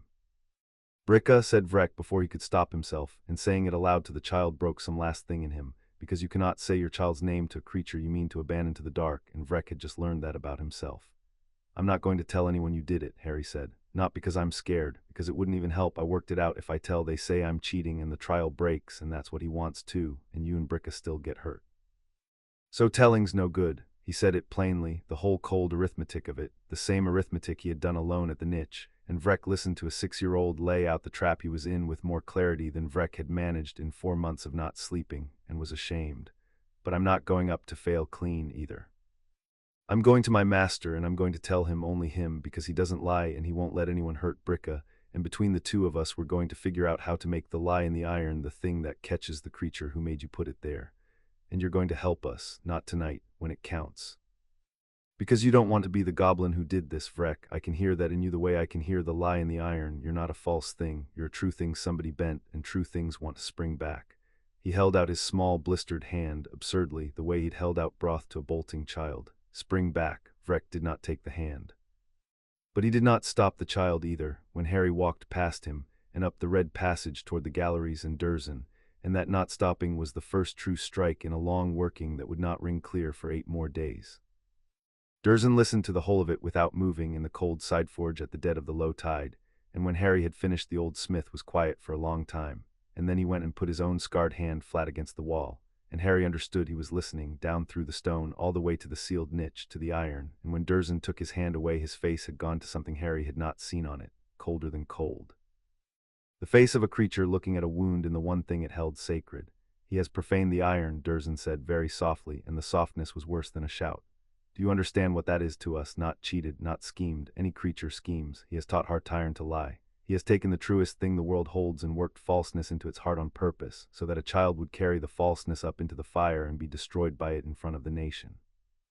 There is no crime in our law worse than this. There is barely a word for it. And he has done it so cleanly that I cannot prove it, because he is right, curse him, he is right about all of it. I strike that niche open tonight and cry tampering, and it is my ear against the ledger's seal, and the purse says the fire fawn lost their nerve, and the trial collapses into a year of accusation, and the child goes home under a cloud, and the wall stands, and Gelroth wins. He has built a trap with 2 doors and put the child between them and locked them both. There's a 3rd door," Harry said. Durzen looked at him. "You taught it to me," Harry said. "Steel remembers. Everything that's ever been struck into it is still there, true and false, fighting. You said a great blade is one where the argument comes out true." He was working it as he spoke, the way he worked the language, striking the idea in the true place to see what shape it wanted. "The lie's in the iron and I can't strike it out. It's too deep. It's older than the making. Fine, but I don't have to strike it out. I have to make the argument come out true anyway, with the lie still in it. And he looked, without meaning to, toward the far wall, the shadowed wall, the wall he was never to go near, like the blade your apprentice made. He couldn't get the lie out either. The wizard forced it in, and he was going to die whatever he did, so he didn't get it out. He kept enough truth in it that the lie couldn't win. He made a blade that was true and false both forever, so the collector never got a clean lie. That's why you keep it, because it didn't fail. It's the bravest true thing in this whole mountain, and everybody thinks it's just broken." The silence in the side forge was enormous. Durzen Coldhammer looked at the human child who had in 4 months learned to hear the one thing about that cracked blade that 200 years of goblins had not let themselves hear. And something happened in the old creature's face that no one living had seen. A thing that was grief and pride and terror all struck true at once, and he turned away hard and put his hand over his eyes once briefly, and then took it down and was Durzen again. He rang it true and false on purpose, Durzen said roughly. My apprentice, yes, despite the thing that broke him. It half killed me to hear it every day for 200 years, and I could never once say aloud that it was the finest making I ever witnessed, because saying it would be admitting the wizard didn't win, and admitting the wizard didn't win meant I had to stop grieving, and I did not know how to stop. He drew a breath. You are asking me to teach you in 8 days to do on purpose and under a nation's eyes the thing that killed the best hand I ever loved. To take a lie you did not choose, in iron you cannot refuse, and forge a blade so true around it that the lie becomes part of the truth instead of ruining it. It has been done once. It cost the smith his life, and you are 6. He looked at the child. And it is the only door left that Gelroth did not build, and he did not build it because he does not believe it exists, because he thinks a lie in the heart of iron is the end of the argument, and he has never in his soft counting life stood at a fire and learned that the argument is the whole of the craft, and it is never, ever over while a true hand still holds the hammer. Something kindled, low and terrible, in the flat black eyes. He built his trap out of the one thing he does not understand, steel. Very well, whelp, very well. We will not swap your iron, and we will not cry foul, and we will let him think, right up until the fire, that his lie is sleeping safe and undiscovered. And then at the trial in front of the whole nation and the ledger and every gold-thread creature who wants you gone, you are going to forge a true blade through his lie, and the whole nation is going to hear you do it, and they are going to understand what they are hearing, because I am going to make sure they do. And the creature who taught Hartiron to lie is going to stand there in his rings and watch his own weapon name him traitor, because there is only one hand in the Undermount that could have known to lay a lie that deep. And once the blade rings true through it, every smith in the hall will know it was laid, and know that only a cradle hand and a purse's gold could have laid it, and the arithmetic will do to Gelroth exactly what he tried to do to you. We do not expose the lie, we let you answer it in front of everyone, and the answer is the accusation. He stood. 8 days, you will not sleep much, neither will I and Harry. He paused. The one who made the cracked blade, his name was Gruck. I have not said it aloud in 200 years. I am saying it now because you are going to attempt his making, and a creature should know whose road he walks. Say it back to me. Gruck, said Harry. Gruck, Durzen agreed, and it did not break him to hear it, quite which he had not expected, and he turned to the fire so the child would not see what not breaking cost him. Now, we begin, and the cradle hand Vrek, you were right not to give him up, and righter than you know. Before this is done, we are going to need a creature on the inside who wants to spring back, keep his daughter's name. It may be worth more than the blade. The 8 days that followed were the hardest of Harry's short life, harder than the 4 months before them, because the 4 months had been learning to tell the truth, and these 8 days were learning to tell the truth through a lie, which is a different and crueler craft. Durzen fouled a practice bar himself the first night, so that Harry could learn the shape of the thing before he faced it for real. He took plain iron and worked a false strike deep into its heart, on purpose, his scarred old face twisting as he did it like he was swallowing something rotten, because a smith teaching himself to lie into iron even for a good reason is a smith doing the one forbidden thing, and Durzen did it anyway 8 times, 8 fouled bars, so that his human apprentice would have 8 lies to practice out truing. I will answer for these to the fire when this is done, he said grimly, setting the first one on the anvil. It will understand, it had better now hear the lie. Harry heard it. It was cruder than the one in his trial iron, laid by a hand that hated laying it, but it was a lie, and Harry set his small hammer to the bar and began, and failed, and failed, and failed. He struck the lie in anger the first night, and the bar rang dead, and Durzen made him start again. He struck it in fear the second night, and it rang worse. He struck it too soon before he had laid enough truth around it, and the lie spread instead of shrinking, and Durzen took the ruined bar and held it up and said, "You see, you went to it before you were ready. You must build so much truth around a lie that when you finally meet it, the meeting is almost nothing, the last small word in a long, true argument. You cannot walk up to a lie with an empty hand and expect to outsay it. Have to arrive rich. He arrived poor again and again for 5 nights and bled and did not weep and did not quit, and Scarrow sat in the corner of the side forge every one of those nights refusing to leave, pretending to sharpen things that did not need sharpening. Vrek came to on the 4th night, silent, ashamed, and stood in the dark and watched, and on the 5th night the cradle hand spoke for the first time roughly out of the shadow. The lie in your real iron, I laid it, so I know its shape. It coils left, and it runs deeper than this practice work, and it has a second turn near the very bottom, a turn I put in because he told me to make sure, and I am sorry, whelp, I am sorry every hour. And Harry looked at him and did not hate him and said, "Then teach me the second turn. If you know where it is, teach me, so I'm not surprised at the fire." And Vrek, who had come expecting to be cursed, instead spent the sixth night teaching the child the exact map of the crime he had committed against him, so that the hand he had wronged could survive it, and something in the cradle hand that he had believed was past healing began, quietly, to close. On the seventh night Harry outtrued a bar. He built his truth slow and rich and patient, and arrived at the lie with a full hand, and struck it soft and exact and true, and the bar rang both notes for one terrible instant and then rang clean, the false swallowed, and Harry stood swaying over it with his bleeding hands and looked up. Dursley looked at the true through false bar, the small ugly practice miracle, and said nothing for a long time, and then said, very low, Gruck would have wept to see that. He tried his whole life to teach it, and never once had a hand that could learn it. You learned it in 7 nights. He turned away. Sleep, one more night, then the fire and the nation and the real lie, and no more practice bars. Sleep, Smith. Word that the human had been seen in the deep galleries reached Gelroth within a day, because Gelroth paid for exactly that kind of word, and it did not alarm him, because a child wandering toward the fire he loved was the most natural thing in the world. And Vrek, questioned, sweating, said only that he had chased the whelp off before he reached the cradles, which was a lie, and the first true-hearted lie Vrek had told in his life, told to protect a child instead of betray one, and it held. Because Gelroth was listening for fear, and Vrek gave him fear, plenty of it, real, and mistook the source. So Gelroth did not change his plan, he refined it. He met Yaxley once more up the 8th stair and set the last pieces, and they were uglier than the first, because the trial was close now, and closeness makes cowards bold.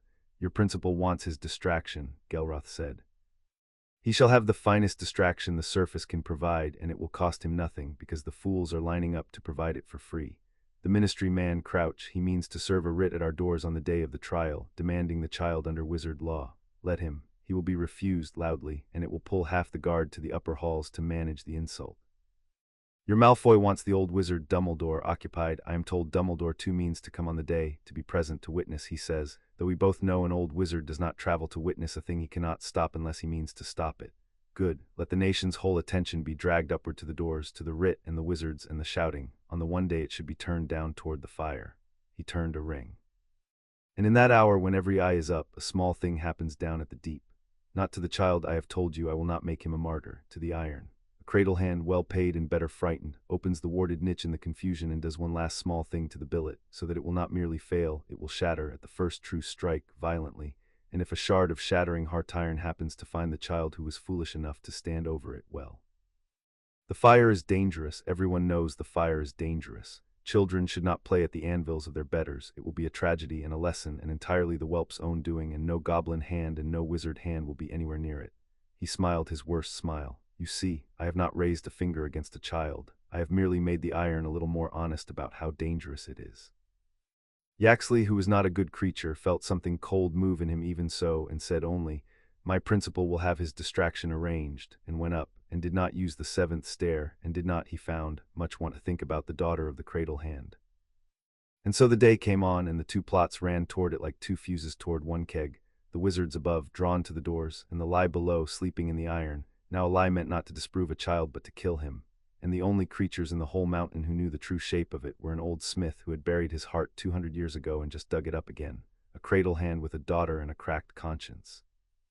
A sharp-tongued young goblin who had discovered he would die for a human and was appalled at himself, and a 6-year-old boy who could hear lies in metal and was learning in 8 sleepless days to forge the truth straight through them. The day of the turning came, and with it, as Dumbledore had warned and Gelroth had arranged, the wizards. Crouch arrived first at the bronze doors in the grey light of a London morning, with 6 oars at his back and a writ in his hand, and he did not knock, because Bartemius Crouch did not knock at doors within his own jurisdiction, and he had persuaded himself over 4 months that the Undermount was within it. He was wrong, and the door taught him so. It did not open, and the ward on it turned his first 3 spells back on him so gently and so completely that they simply ceased to have been cast, and Crouch stood in the cold with his writ and his oars and hammered on 11,000 years of goblin stone with the flat of his hand, demanding in the name of the Ministry of Magic the immediate surrender of the wizard child Harry James Potter into lawful custody. The door opened at last, but only because Ragnarok chose it, and what came out was not the child but Grelka, alone with the ledger into the ring of drawn wands, unafraid, ancient, and she read to Bartemius Crouch in a flat carrying voice the exact and complete list of the treaties his own ministry had signed and broken with the goblin nation by date, by signature, by the number of goblin dead in each breaking, and she was still reading when the second wizard came up the crooked street. And the reading did to Crouch precisely what it was designed to do, which was to make him stand in the street being publicly reminded that the law he worshipped had been, in the hands of his own people, the most broken thing in the history of the two races. It took a long time. It was meant to. Every minute of it was a minute the nation's eyes were on the doors. Dumbledore did not join the shouting. He came up quietly past the oars and inclined his head to Grelka and said only, "I have not come for the child, and I will not cross your threshold uninvited. I have come to witness, because I believe there is going to be an attempt on his life today, and I would rather be here and useless than absent and comfortable. Do with that what you will." And Grelka looked at him for a long moment, and then did a thing that startled everyone in the street, which was to step aside and say, "The keeper thought you might say that. You may come down. Alone, unarmed of the wand, and bound by our peace, which if you break it will be the last thing you break. He would rather have you where he can see you than up here where he cannot. The ministry man stays. His orders stay. You come." And Albus Dumbledore surrendered his wand to a goblin, a thing he had not once done in more than a century, and went down into the Undermount to watch a child he had failed attempt the impossible, and to be, if it came to it, one more body between that child and the dark. Down in the readying chamber, 2 galleries above the fire, none of the noise from the doors reached, and Dursleys finished readying the child in silence. He had cut down a smith's apron in the night, and he tied it on Harry now, wrapping the long straps twice around the small body, and his scarred hands were steady, and Harry watched them be steady and took what steadiness he could from them. Neither of them spoke of the wizards above or the traitor waiting or the lie sleeping in the iron. Durzen checked the child's hands, the blisters, the fresh split skin, and worked a grease into them that dulled the worst of it, and said only, "They will hurt at the fire. Let them. Pain is honest, it is only telling you the truth about what you are asking of them. Do not let it make you hurry. Everything is hurry at the end, and hurry is the one enemy the fire cannot save you from." He gave Harry back the token, the warm coin, and closed the child's fingers over it. "Keep it on you at the anvil, it knows you. It will remind you what you are when the crowd tries to tell you you are only a scared small thing that should never have come down here. You are a scared small thing. You are also the hand that woke it across 11 miles of stone. Both are true, hold both." Harry held the coin and the nail and the little lead toy, all three, and looked up at the old smith and asked the only question he had left. "If it goes wrong," he said, "if I can't do it, what happens to you for teaching me? They won't blame you." Something moved in the flat black eyes. It was a while before Dursleys answered, and when he did his rough voice had gone almost gentle. "You are about to walk out in front of a nation half of which wants you gone, to attempt a making that killed the last hand to try it, with a traitor's lie in your iron and a knife somewhere in the dark, and the thing you are frightened of is whether I will be blamed." He shook his old head slowly. "No, whelp. That is not how it works, and you should not be spending your last hour on it, and the fact that you are is the whole reason the fire leaned after you and never once leaned after any of the 40 ordinary hands I brought it before you. Listen. Whatever happens at that anvil, you have already given me a thing no creature has given me in 200 years, which is a reason to have stood at that fire this long. Make the blade, and I will have taught the impossible before I die. Fail it, and I will have tried with a hand worth trying with, and that is more than I believed I would ever have again. You cannot lose this for me. It is already won. Now go and see if you can win the rest of it." And he stood the child up and turned him toward the passage down, where the red glow of the nadir came up to meet them, and the great slow booming filled the stone. And Harry Potter walked toward the oldest fire alive with a coin and a nail and a toy in his fist and 8 Nights of the Impossible in his hands, 6 years old, and did not look back, because Dursleys had taught him not to look back at a fire he was walking toward. Below, the plan meant for that hour was already moving. The nation had gathered at the deep tier on tier above the nadir. The whole Undermount turned inward toward the fire for the turning and the trial, exactly as it should be, exactly as Gelroth had counted on, and with every eye turned down toward the fire and the news of the wizards at the doors running through the crowd like current. No one was watching the small warded niche in the side gallery where the child's iron waited. No one but the ones who were supposed to be watching it, and one of them was Vrek. Gelroth's word reached him through a runner, as arranged. "Now in the confusion, the last small thing, and then you and Bricka are free of me." And Vrek stood before the niche with the tool in his hand that would turn a lie meant to shame into a lie meant to kill. A small, cruel working that would make the iron shatter under the first true strike and throw its shards. And he thought about the child who had asked his daughter's name in the dark, and he thought about Spring back, and he found that a true thing bent far enough does exactly that, all at once, with a violence of its own. He did not touch the iron. He turned and he ran not up toward Gelroth, but down, toward the nadir, toward the smith, and he was seen, because Gelroth was too careful not to have a second creature watching the first. And the second creature, a hired knife named Grosk with no daughter and no conscience and a great deal of Malfoy gold, understood in one glance that the cradle hand had turned, and went after him along the high gallery to stop the confession with the only tool he had. What happened then happened fast, and Harry saw the end of it, because Harry, against every order, had refused to be tucked safely away before the trial, and had planted himself at the mouth of the Nader gallery where he could watch the approaches, because he had a watcher's eye and did not trust a quiet day. And he saw Vrek come pelting down the high gallery with terror on his face and Gros closing behind him with something bright in his fist. And Harry did the brave, true thing, the one that was his to do. Which was that he did not freeze and he did not hide, he shouted. He filled his small chest and shouted Vrek's daughter's name, Bricka, the one word that would tell Vrek he was not alone and was not forgotten, up the gallery into the vast gathered silence of the nation. And the whole Undermount heard a human child's voice cry a goblin child's name into the deep and turned and looked, and so it was that 10,000 goblins were watching and the ledger's own eyes were on it. At the exact instant Gros caught Vrek at the gallery's edge in the cradle hand. Instead of dying quietly in a corner as the plan required, went down grappling his attacker in full view of the assembled nation, shouting the one word that could not be unshouted once 10,000 witnesses had heard it. The iron is fouled, the purse fouled the whelp's iron. Gelroth, Grosk's bright tool, found him before he finished the name, but he had said enough of it. He had said Gelroth and the purse and fouled in front of the nation in the ledger's hearing, and there is no unsaying a thing the ledger has heard. Scarrow reached them first. Scarrow, who had been shadowing Harry all day precisely because he did not trust a quiet day either, came up the gallery in a flat sprint and hit Grosk low and hard, and they went over together in a tangle at the very lip of the drop. And it was not clean and it was not pretty. Two goblins fighting for a killing knife above a fall into red dark, and Harry ran toward them, useless, small, unarmed, with nothing but a nail and a coin and a toy in his fist. And Grosk got the knife arm free and drew back to end it, and the old cornered thing in Harry opened its door the way it had on the play park roof, the way it had in the cupboard, the wild wordless no that the world sometimes answered, and it went out of him in a shout with no sound in it. And the knife in Grosk's hand went suddenly, impossibly hot, hot as heart iron in the cradle, so that the hired knife screamed and dropped it, and Scarrow, who did not waste the gift he did not understand, put the creature down and pinned him, and it was over, and Vrek was bleeding on the stone with a true thing at last where his conscience had been, and the whole nation had seen every part of it. Ragnar's voice fell into the enormous silence from his ledge above the fire, and it was iron all the way through. The cradle hand has accused the purse of profaning the iron of the trial before the nation and the ledger, and has paid for the accusing in blood, which is the oldest surety our law knows that an accusation is true. Seize Gelroth of the purse, he does not leave this deep, and bring the child's iron to me, and let the smith of the Nader read it before every eye here, so that whatever is in it in the open, and no creature can say afterward that the deep hid anything on this day of all days.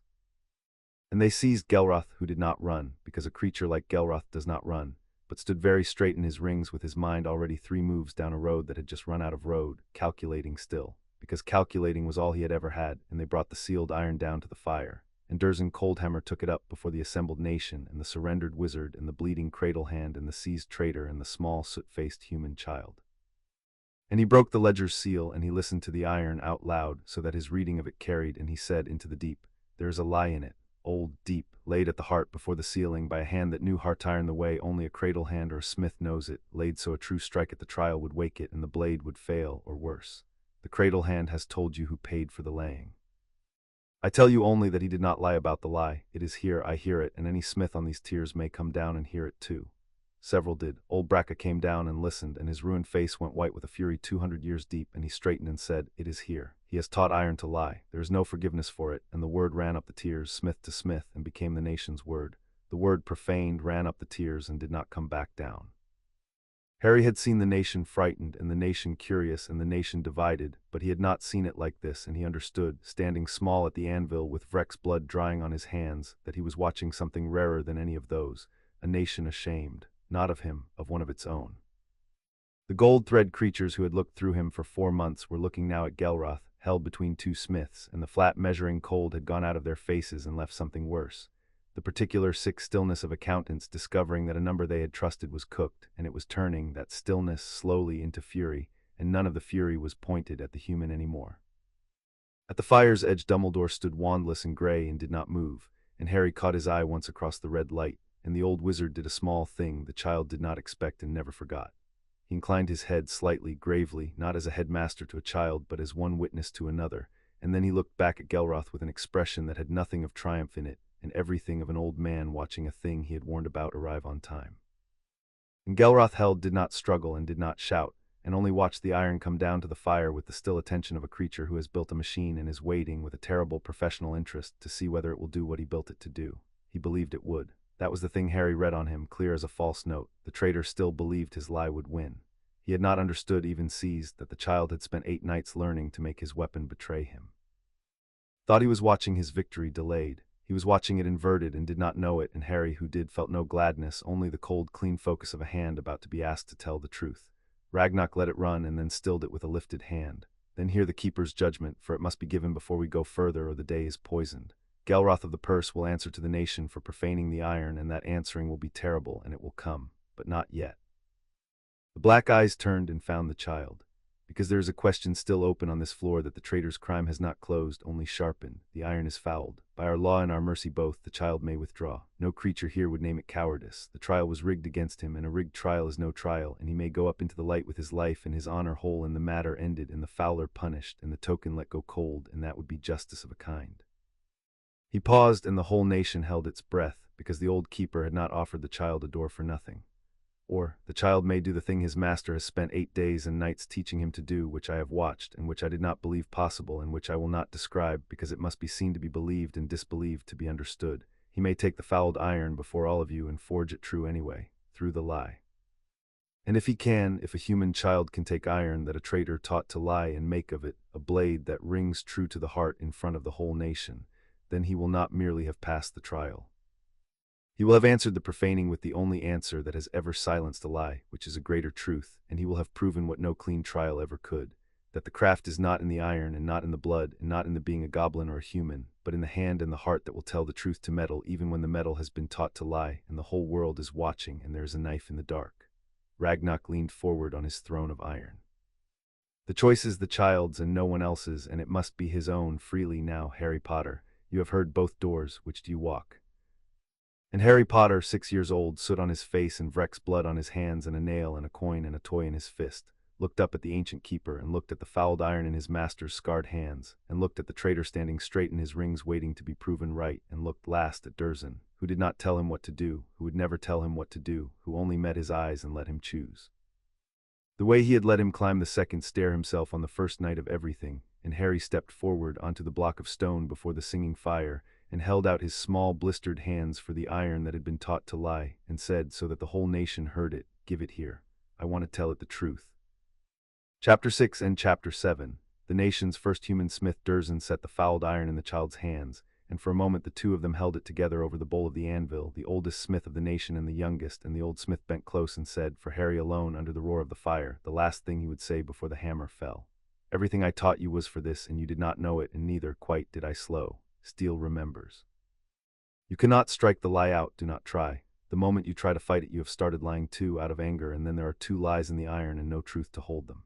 You do not fight a lie, Harry, you outtrue it. You lay so much truth around it, so patiently, so exactly, that when the blade is done the lie is still in there, it will always be in there. You cannot change what the iron suffered any more than you can change what you suffered in that cupboard, but it is held, surrounded, answered.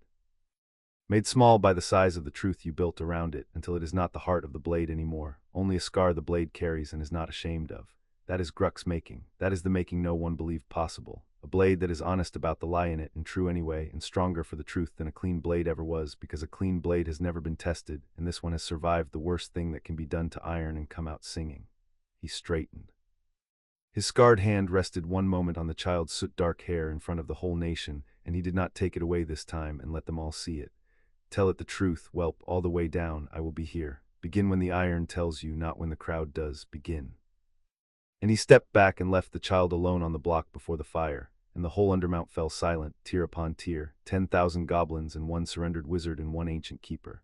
And no creature made a sound, because the thing that was about to be attempted had been done once in 11,000 years and had cost the maker his life, and every smith on the tiers knew it, and half of them were praying to whatever a smith prays to, and the other half could not have said what they wanted. Only that they could not look away. Harry set the iron in the bowl of the anvil. It rang wrong at once. It rang the way it had in the niche, that thin dark thread of false under the true, and now in the full fire at the top of the tide, the lie was louder, awake, coiled, and Harry could feel it the way you feel a splinter deep in the meat of your hand, a wrongness with a will in it, and he understood, standing there, that the lie did not want to be surrounded. It wanted to be struck at. It had been laid to be struck at, to draw an angry hand down into it, and everything in Harry that had ever been small and cornered and wronged wanted to give it what it wanted, to bring the hammer down hard on the falseness and beat it out of his iron the way the world had always tried to beat things out of him. He did not. He remembered Gruck, whom he had never met, dead 200 years, who had kept the truth in his blade out of spite while a wizard broke him, and he thought, I will not fight you. I am going to tell the truth so loud and so long that you cannot be the loudest thing in here anymore. And he began slow, the way Dursleys had made him begin 400 times in the cold side forge, and he did not strike the lie. He struck the truth. He laid his first blow far from the fouled heart, out at the honest edge of the metal, where the iron was clean and wanted only to be freed, and it rang true, one clear note, and the note went up into the singing of the nadir, and the fire took it and held it, and the whole nation heard the first true strike and let out its held breath all at once in a sound like wind. Then the second, a little nearer the lie but still in the truth, true again. Then the third. He was not making a shape yet. He was making a frame, a lattice of true strikes laid all around the fouled heart, patient, exact, each one ringing clean. Each one the iron remembering a truth to set against the lie it had been taught, and slowly, so slowly that the crowd began to lean, to strain, to will the small hammer down and down. The blade began to be, the honest metal folding and lengthening and thinning under the true strikes into the beginning of an edge, gold and singing. Growing out from the truth toward the lie at its center, the way a healthy thing grows around a wound. Sweat ran into Harry's eyes, and he did not stop to wipe it. His hands, blistered from 8 sleepless days, split at the old blisters and bled onto the hammer's handle, and he did not stop for that either, because Dursleys had taught him to strike true tired and true frightened, and now he learned the last of it, to strike true bleeding, to strike true with the whole nation watching and a traitor waiting to be proven right and a knife's memory still warm in the air. He forgot the crowd. He forgot Gelroth. He forgot Dumbledore standing wandless and grave at the fire's edge with an expression no one had ever seen on him. The expression of a man watching a child do a thing he had spent 100 years believing children could not be trusted to do. There was only the iron and its song, and the lie coiled at the heart of it, growing louder as the truth closed in around it, angrier, because a lie surrounded is a lie that knows it is losing. He did not know how long it took. Time went strange at the anvil, the way it went strange in the deepest part of a fever or a fall. There was only strike and listen, the small hammer rising and falling, the blade growing gold and singing out from the truth toward the lie. The tide far below had turned at the top of its going out and hung there, holding the fire at its highest, and the whole nation hung with it, 10,000 goblins leaning down over the drop, not one of them speaking because there was nothing to say and everything to lose, and the only sounds in all the vast hollow of the Undermount were the roar of the nadir and the ring of a child's hammer telling the truth, note after true note, climbing. Old Bracca stood at the front of the ring of burned hands, with his ruined face lifted to the fire and his lips moving, and no creature could hear what he said, and every creature knew it was the oldest of the Smith prayers, the one for a making that might not survive its own making, the one that had been said for Gruck 200 years before and not finished in time. The other old hands took it up silently one after another, until the whole half-circle of the eldest Smiths in the nation stood praying at the fire for a human child, which was a thing that had never once happened and would be argued about for 1,000 years and was happening now, and Harry did not hear it, and it was for him. He was bleeding freely. The grease Dursleys had worked into his hands had long since gone, and the split skin had split again, and each strike sent a white line up his arm, and Harry let it, because Dursleys had said pain was honest and he had no room left for anything that was not. His arms shook between strikes. His legs had stopped being legs and become 2 aching columns holding him at the anvil by habit. Sweat ran black with soot down his small face and dripped from his chin and hissed on the hot iron. And still he did not hurry because the crowd wanted him to hurry. He could feel them wanting it. 10,000 creatures willing the small hammer to fall faster, to be done, to reach the end. And every grain of that wanting was a pressure toward a lie. And Harry set his slow true rhythm against all of it. Strike and listen, the last patient truthful child at the bottom of a world that had never once been patient with him. And the truth closed in around the lie, strike by strike, hour by bleeding hour, until there was no more honest metal to lay it into, and the blade in the bowl of the anvil was nearly whole, gold and singing and true from edge to edge, with only the fouled heart of it left dark and coiled and waiting at the very center. The frame was built, the truth was laid. He had arrived rich, as Dursleys had told him he must, and there was nothing left between him and the lie but the last strike. And then Harry. There was no more honest metal to lay truth into. There was only the last of it, the fouled heart itself, and to finish the blade he had to strike there, into the lie, the one place he had been told never to strike, and the whole trap sprang shut on him exactly as Gelroth had built it, because a smith must strike the heart to finish a blade. There is no blade without a struck heart, and the heart was the lie. Harry's hammer hung in the air over the fouled center, and he stopped. The nation stopped with him. Even the fire seemed to hold.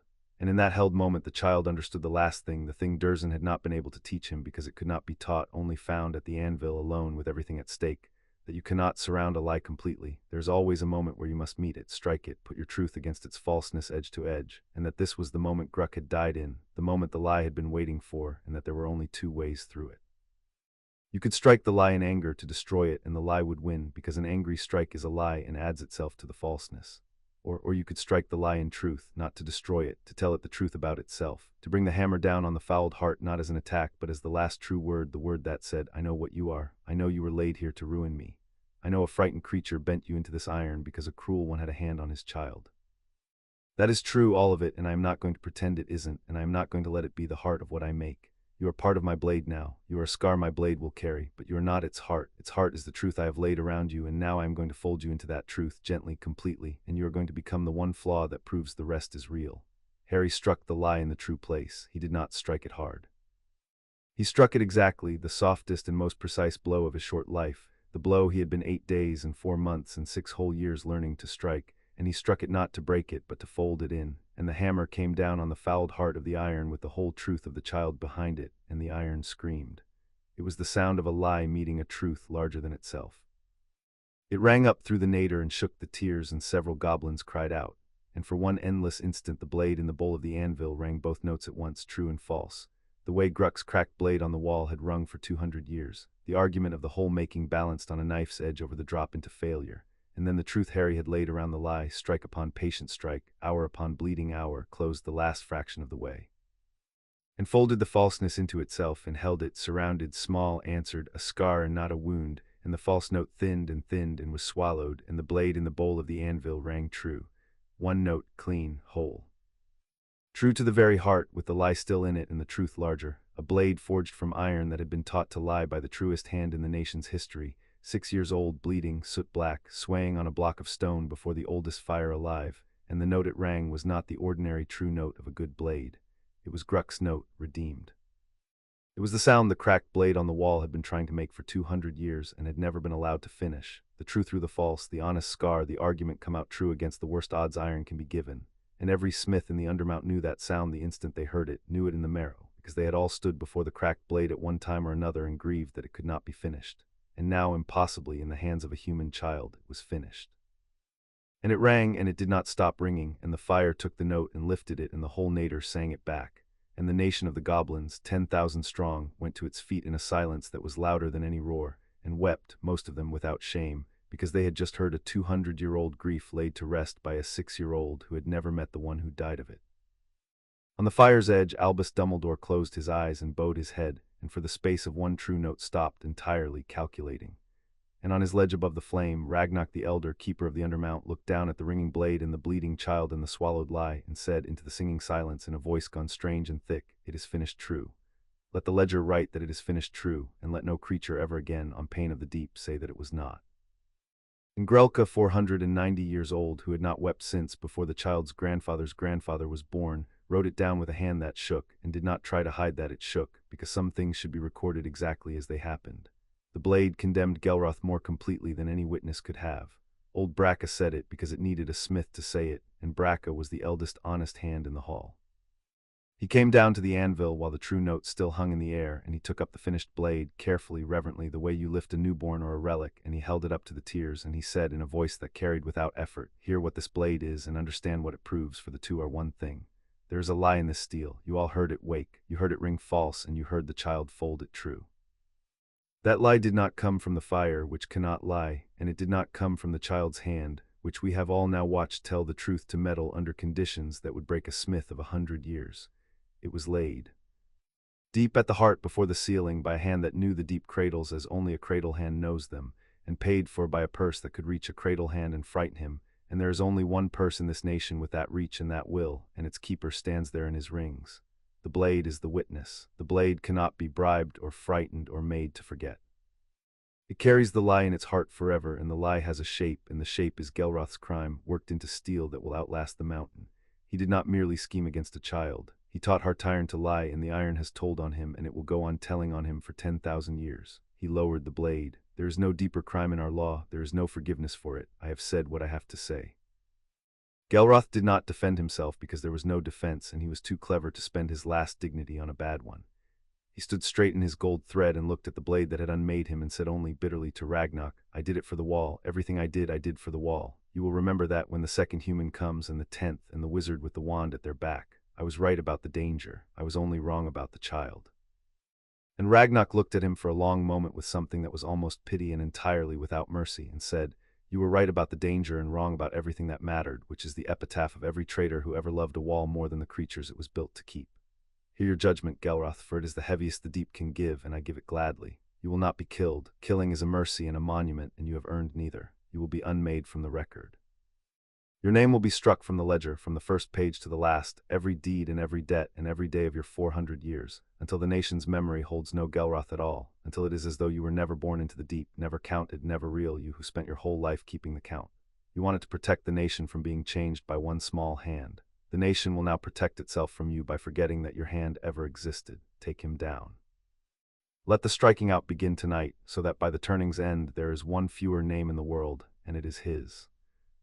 And they took Gelroth of the Purse down into the deep to be unmade, and it was the worst thing Harry saw in the whole of the Undermount, and he did not look away from it, because Dursley had taught him not to look away from true things even when they were terrible, and the unmaking of a creature who kept accounts by the erasure of his own account was a terrible true thing, and Harry carried it the rest of his life, the price of the wall, paid at last by the one who worshipped it.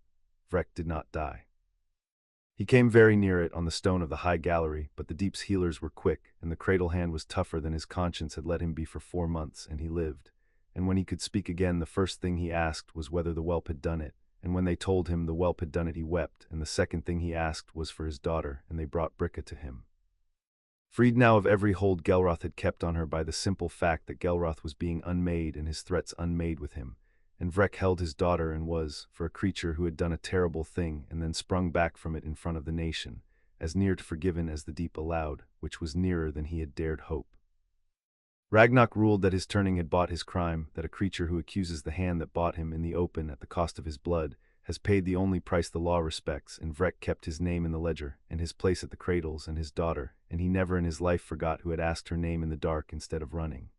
The wizards were dealt with more coldly, because they were owed less. The Malfoy gold in the hired knife Grosk's purse was found and counted, and its provenance was not in doubt, and Yaxley, who had not left the crooked street, was invited courteously in the goblin way, which is to say in a way that could not be refused, to carry a message back to his principal. The message was short. It said that the Undermount now held, in the ledger, in permanent record, full proof of Lucius Malfoy's hand in the profaning of Goblin-Steel and the attempted murder of a child under Goblin law, and that the nation would keep this proof quietly and never use it, so long as Lucius Malfoy spent the rest of his life being a very good friend to Gringotts and a very careful enemy of no one within it. Lucius, who had wanted leverage over the goblins, received the news that the goblins had acquired permanent leverage over him with the particular sick stillness of a gambler who discovers the house has been counting his cards the whole time, and he was, from that day, one of Gringotts' most reliable and least willing patrons, and he never learned to think of the Potter boy without a taste in his mouth like cold iron. Crouch's writ was returned to him at the doors, unopened, with a single line written across its face in Ragnar's own hand. "The deep is not within your jurisdiction, nor ever was, nor ever shall be. Learn the borders of your world before you send paper across them." And Crouch, who could not fight what he could not reach, took his horrors and his outrage back to the ministry, and spent a great deal of the following year trying to build a law that would give him authority over the Undermount, and failing, because there are older things in the world than the Ministry of Magic, and one of them had just told him so in his own handwriting. Dumbledore was the last and the hardest, because he was not an enemy, and everyone in the deep knew it, and that made the reckoning a negotiation instead of a defeat. He was brought before Ragnar in the receiving hall, still wandless, still grave, and Ragnar regarded him for a while and then said, "You came to witness a murder and prevent it, and there was no murder, and you prevented nothing, and yet I find I do not hold your coming against you, which is a rare thing for me to say to a wizard, so mark it. You have seen the child. You have seen what he is and what he is to us now, and you know as well as I do that whatever claim your wards had on him, they have a rival now that will not thin when he sleeps in the wrong bed. So, we are two keepers of a dangerous thing, and the thing is the same child, and I am too old and you are too clever for us to spend the next 11 years fighting over him like dogs over a bone, to the profit of no one but the creatures who want him dead. Let us make an accommodation." And they made one in the flat, exhausted honesty that follows a day too large for posturing. The child would go back up into the light, because the wards were real and the danger above was real, and a boy needs sky and green and the ordinary world as much as he needs fire and truth and the deep.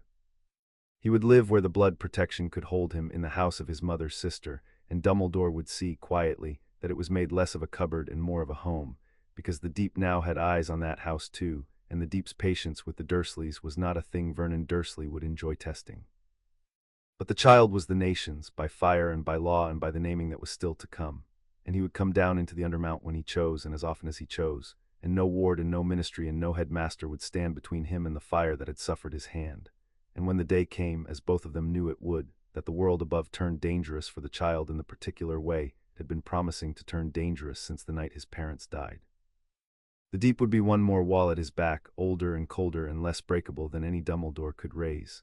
You wanted him protected, Ragnarok said. He is protected now by two things instead of one, and they do not much like each other, which is exactly how a well-guarded thing should be guarded. Go home, Albus Dumbledore, teach your school, leave the child his fire. And when he comes to you at 11, as your law says he must, do not make the mistake of thinking you are the only claim on him, because there is a nation 11 miles down that will know if you do. And Dumbledore, who had come to fail and found the failing was somehow also amending, inclined his head and took back his wand, and went up into the grey morning a wiser and a wearier man, and did not, for once in his long managing life, have a next move ready, and found that he did not altogether mind. The naming was held at the last of the turning, when the deep tide came back in and the great fire sank to its low singing rest, and the whole nation came, and this time it did not come to judge. There is no need to record all of it, because most of it was in the old tongue, and the old tongue does not carry up into the light, and some things are the nation's own, but the shape of it was this. Ragnarok the elder rose from his iron chair, the second time in the child's short life the old creature had stood, and the last, for he did not stand again in the years that followed, and the nation understood that he had spent 2 standings on this one human and counted it a bargain. And he called the child to the anvil, where the true blade lay, finished, singing its low redeemed note, and he named him. He named him in the old tongue first, the long form, the smith's naming that had been given to 41 goblins in 11,000 years and never once to a human, and Harry did not understand the words, but he understood the silence they fell into, and the way 10,000 goblins bowed their heads to hear them, and the way Durzen Coldhammer, standing at the child's shoulder, closed his flat black eyes as the name was spoken. Because he had waited 200 years to hear that naming given again, and had never once believed it would be given to a hand he had taught. And then Ragnarok said it again, in English, so that the child would carry it whole into the world above, and know exactly what he had been given. Harry Potter, he said, the fire suffered your hand, and the nation suffered its pride, and you have outlasted both, and told the truth to meddle that was taught to lie, and finished a making that killed the last hand to attempt it, and you did all of it at 6 years old with a knife in the dark and a nation half against you, and you never once in the whole of it told a lie to save yourself. So hear what you are, by the word of the keeper and the will of the deep and the judgment of the fire that cannot be bribed. You are a smith of the nation, the first human smith in 11,000 years, and the last, I suspect, for a long age, for the world does not make many of you, and the fire is particular. You are named. Your name is in the ledger, and it cannot be struck out, not by me, not by any keeper after me, not by the whole nation in council, because a true naming is the one thing in the deep that is deeper than the law, being the law's own heart. The token of your line that woke you is yours now, not by grant, but by right, warm forever, and it will lead you down to us from anywhere in the world, through any dark, past any wall, because you are ours, and we do not lose what is ours, and we have never once in 11,000 years given back a thing we hold to be true. He looked down at the small, soot-black, swaying child, and his cracked old voice went, for the last words, almost gentle. You came to us out of a cupboard, unwanted, and you leave us the nation's own, want it past unmaking. Carry it lightly. You are 6, go and be 6. But when the world above forgets to be kind to you, as it will, remember that 11 miles down there is a fire that leaned after you in the deep of the night, and a nation that stood up and wept to hear you finish a 200-year grief, and it is yours, and you are its, and that is a thing no cupboard and no wand and no dark can ever take from you again. Welcome to the deep, Smith. You are home whenever you want to be.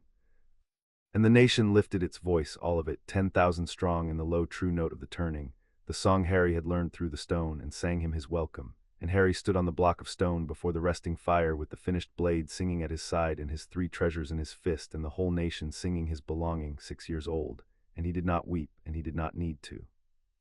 Because the thing in his chest that had opened its door on the play park roof and in the cupboard and at the top of the deep had finally opened all the way, and found, on the other side of it, not the world helping, not the almost glad of running, but the plain enormous fact of being wanted, and that is a thing that does not need tears, only a place to stand, and he had one now forever at the bottom of the world.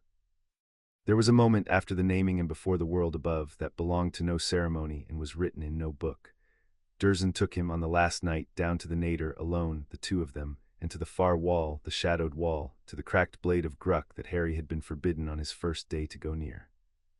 And Durzen stood before it a long time, and then he lifted it down from its bracket, the grey dull blade with its broken note, and held it, and for the first time in 200 years its cracked song did not seem to hurt him. "I have kept this on that wall since before your grandfather's grandfather was born," he said, "because I could not bear to let it be melted and made true, which would have been letting the wizard win the last of it. It has hung there singing its broken note, and every day it has told me the same thing, which is that the best hand I ever loved died half finished, and that I could not finish him. I believed that was a true thing. I built my whole grief on it being a true thing." He turned the blade in the firelight. "And then you stood at that anvil and finished the making he died attempting in front of the whole nation at 6 years old, and I understood the thing I have been too much of a coward to understand for 200 years. He did not die half finished. He died having laid the first true strike of a making that could not be completed in one life. You completed it, not his blade is his and stays cracked and stays his. His making, the thing he was reaching for, you reached it. Which means he was not wrong, and he did not fail, and he did not die for nothing, and I can stop at last believing that he did." And Durzen hung the cracked blade back on its wall gently, and it sang its broken note, and he listened to it, and Harry watched the old creature's face and saw 200 years go quiet in it, not gone, never gone, but quiet, and Durzen said roughly without turning, "Thank you. I will not say it again, and if you tell the quick one I said it I will deny it, but I have said it once to you at the fire where there is no lying. Thank you, Smith." The goblin children came to see him off, all of them, the whole shy solemn crowd, led by Muzgash's beetle-eyed mite, and they brought him things, small crude precious things, a lead toy, a bright pebble, a bent nail one of them had made in imitation of his own, and Harry took each one gravely and thanked each giver, and the mite at the last, unable to bear the largeness of the feeling, kicked him hard in the shin and fled. Which Scarrow said afterward was the deepest declaration of love a goblin child was capable of, and that Harry should count himself honored, and Harry, rubbing his shin, did. Vreck came with Bricka, who was small and quick and unafraid the way only a child who has just stopped being frightened can be, and Vreck did not say much, because he was not a creature of many words and had spent most of the ones he had on his confession at the gallery's edge, but he put into Harry's hands a thing he had made himself in the healing weeks, one-handed, slow.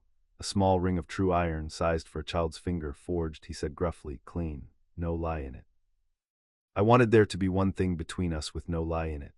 And Harry put it on, and it fit, and he wore it up into the world, and for a long time after, the cradle hand's clean ring, next to the warm coin, and when creatures asked him about it in the years above he never explained it, because some true things are the nation's own.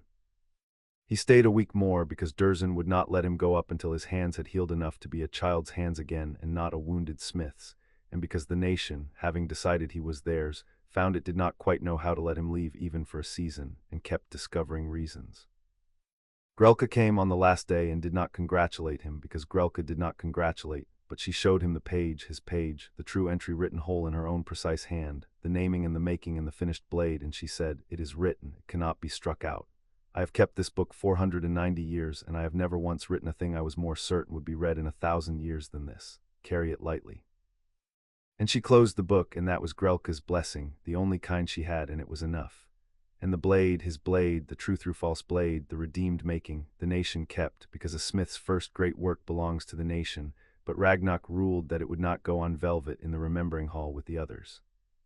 It would hang in the nadir itself on the near wall, across from Gruck's cracked blade, the two of them facing each other across the oldest fire alive, the making begun and the making finished, so that every smith who came to the nadir forever after would stand between them and understand the whole of what the craft was for. And that is where it hangs. And on the day Harry Potter grows old enough and strong enough to lift it, it is his by right, by fire, by the word of the nation, forever. He went up the 2011 steps a week later, and Scarrow walked him to the threshold, sardonic to the end, refusing to make a thing of it. "Don't get sentimental on me, Smith," Scarrow said at the top of the stair, where the light of the world came down gray and thin to meet the penny gold of the deep. "You'll be back down inside a month if I'm any judge, and I'm the best judge in the deep, and there'll be broth, and Muzgash will have decided your teeth are still a personal insult, and I'll have thought of a great many clever things to say that I'm too dignified to say now." He knocked his knuckles once against the child's shoulder, the whole of his heart in it, the only way he had. "Go on, your terrible aunt is waiting, and the sky, which I'm told you like." And Harry, he paused and looked away up toward the light and said the forbidden word plainly out loud for the first time and not the last. "Kadum, friend, go and be six, the fire will keep." And Harry Potter, the nation's first human smith, 6 years old, with a true nail and a warm coin and a small lead toy in one fist, and a blade of his own making waiting in the deep for the day he grew big enough to lift it, climbed the last stair into the grey London morning, and the stone folded shut behind him without dust or sound, and he stood a moment in the ordinary world with soot still under his fingernails, and then he went to find the ant who did not want him. Carrying inside him now a nation that did, and 11 miles down, in the dark that was not empty, the oldest fire alive sang on, low and patient and true, and leaned just slightly after the small warm hand that had learned to answer it, and settled and waited the way a fire waits for one of its own to come home. Chapter 7 End.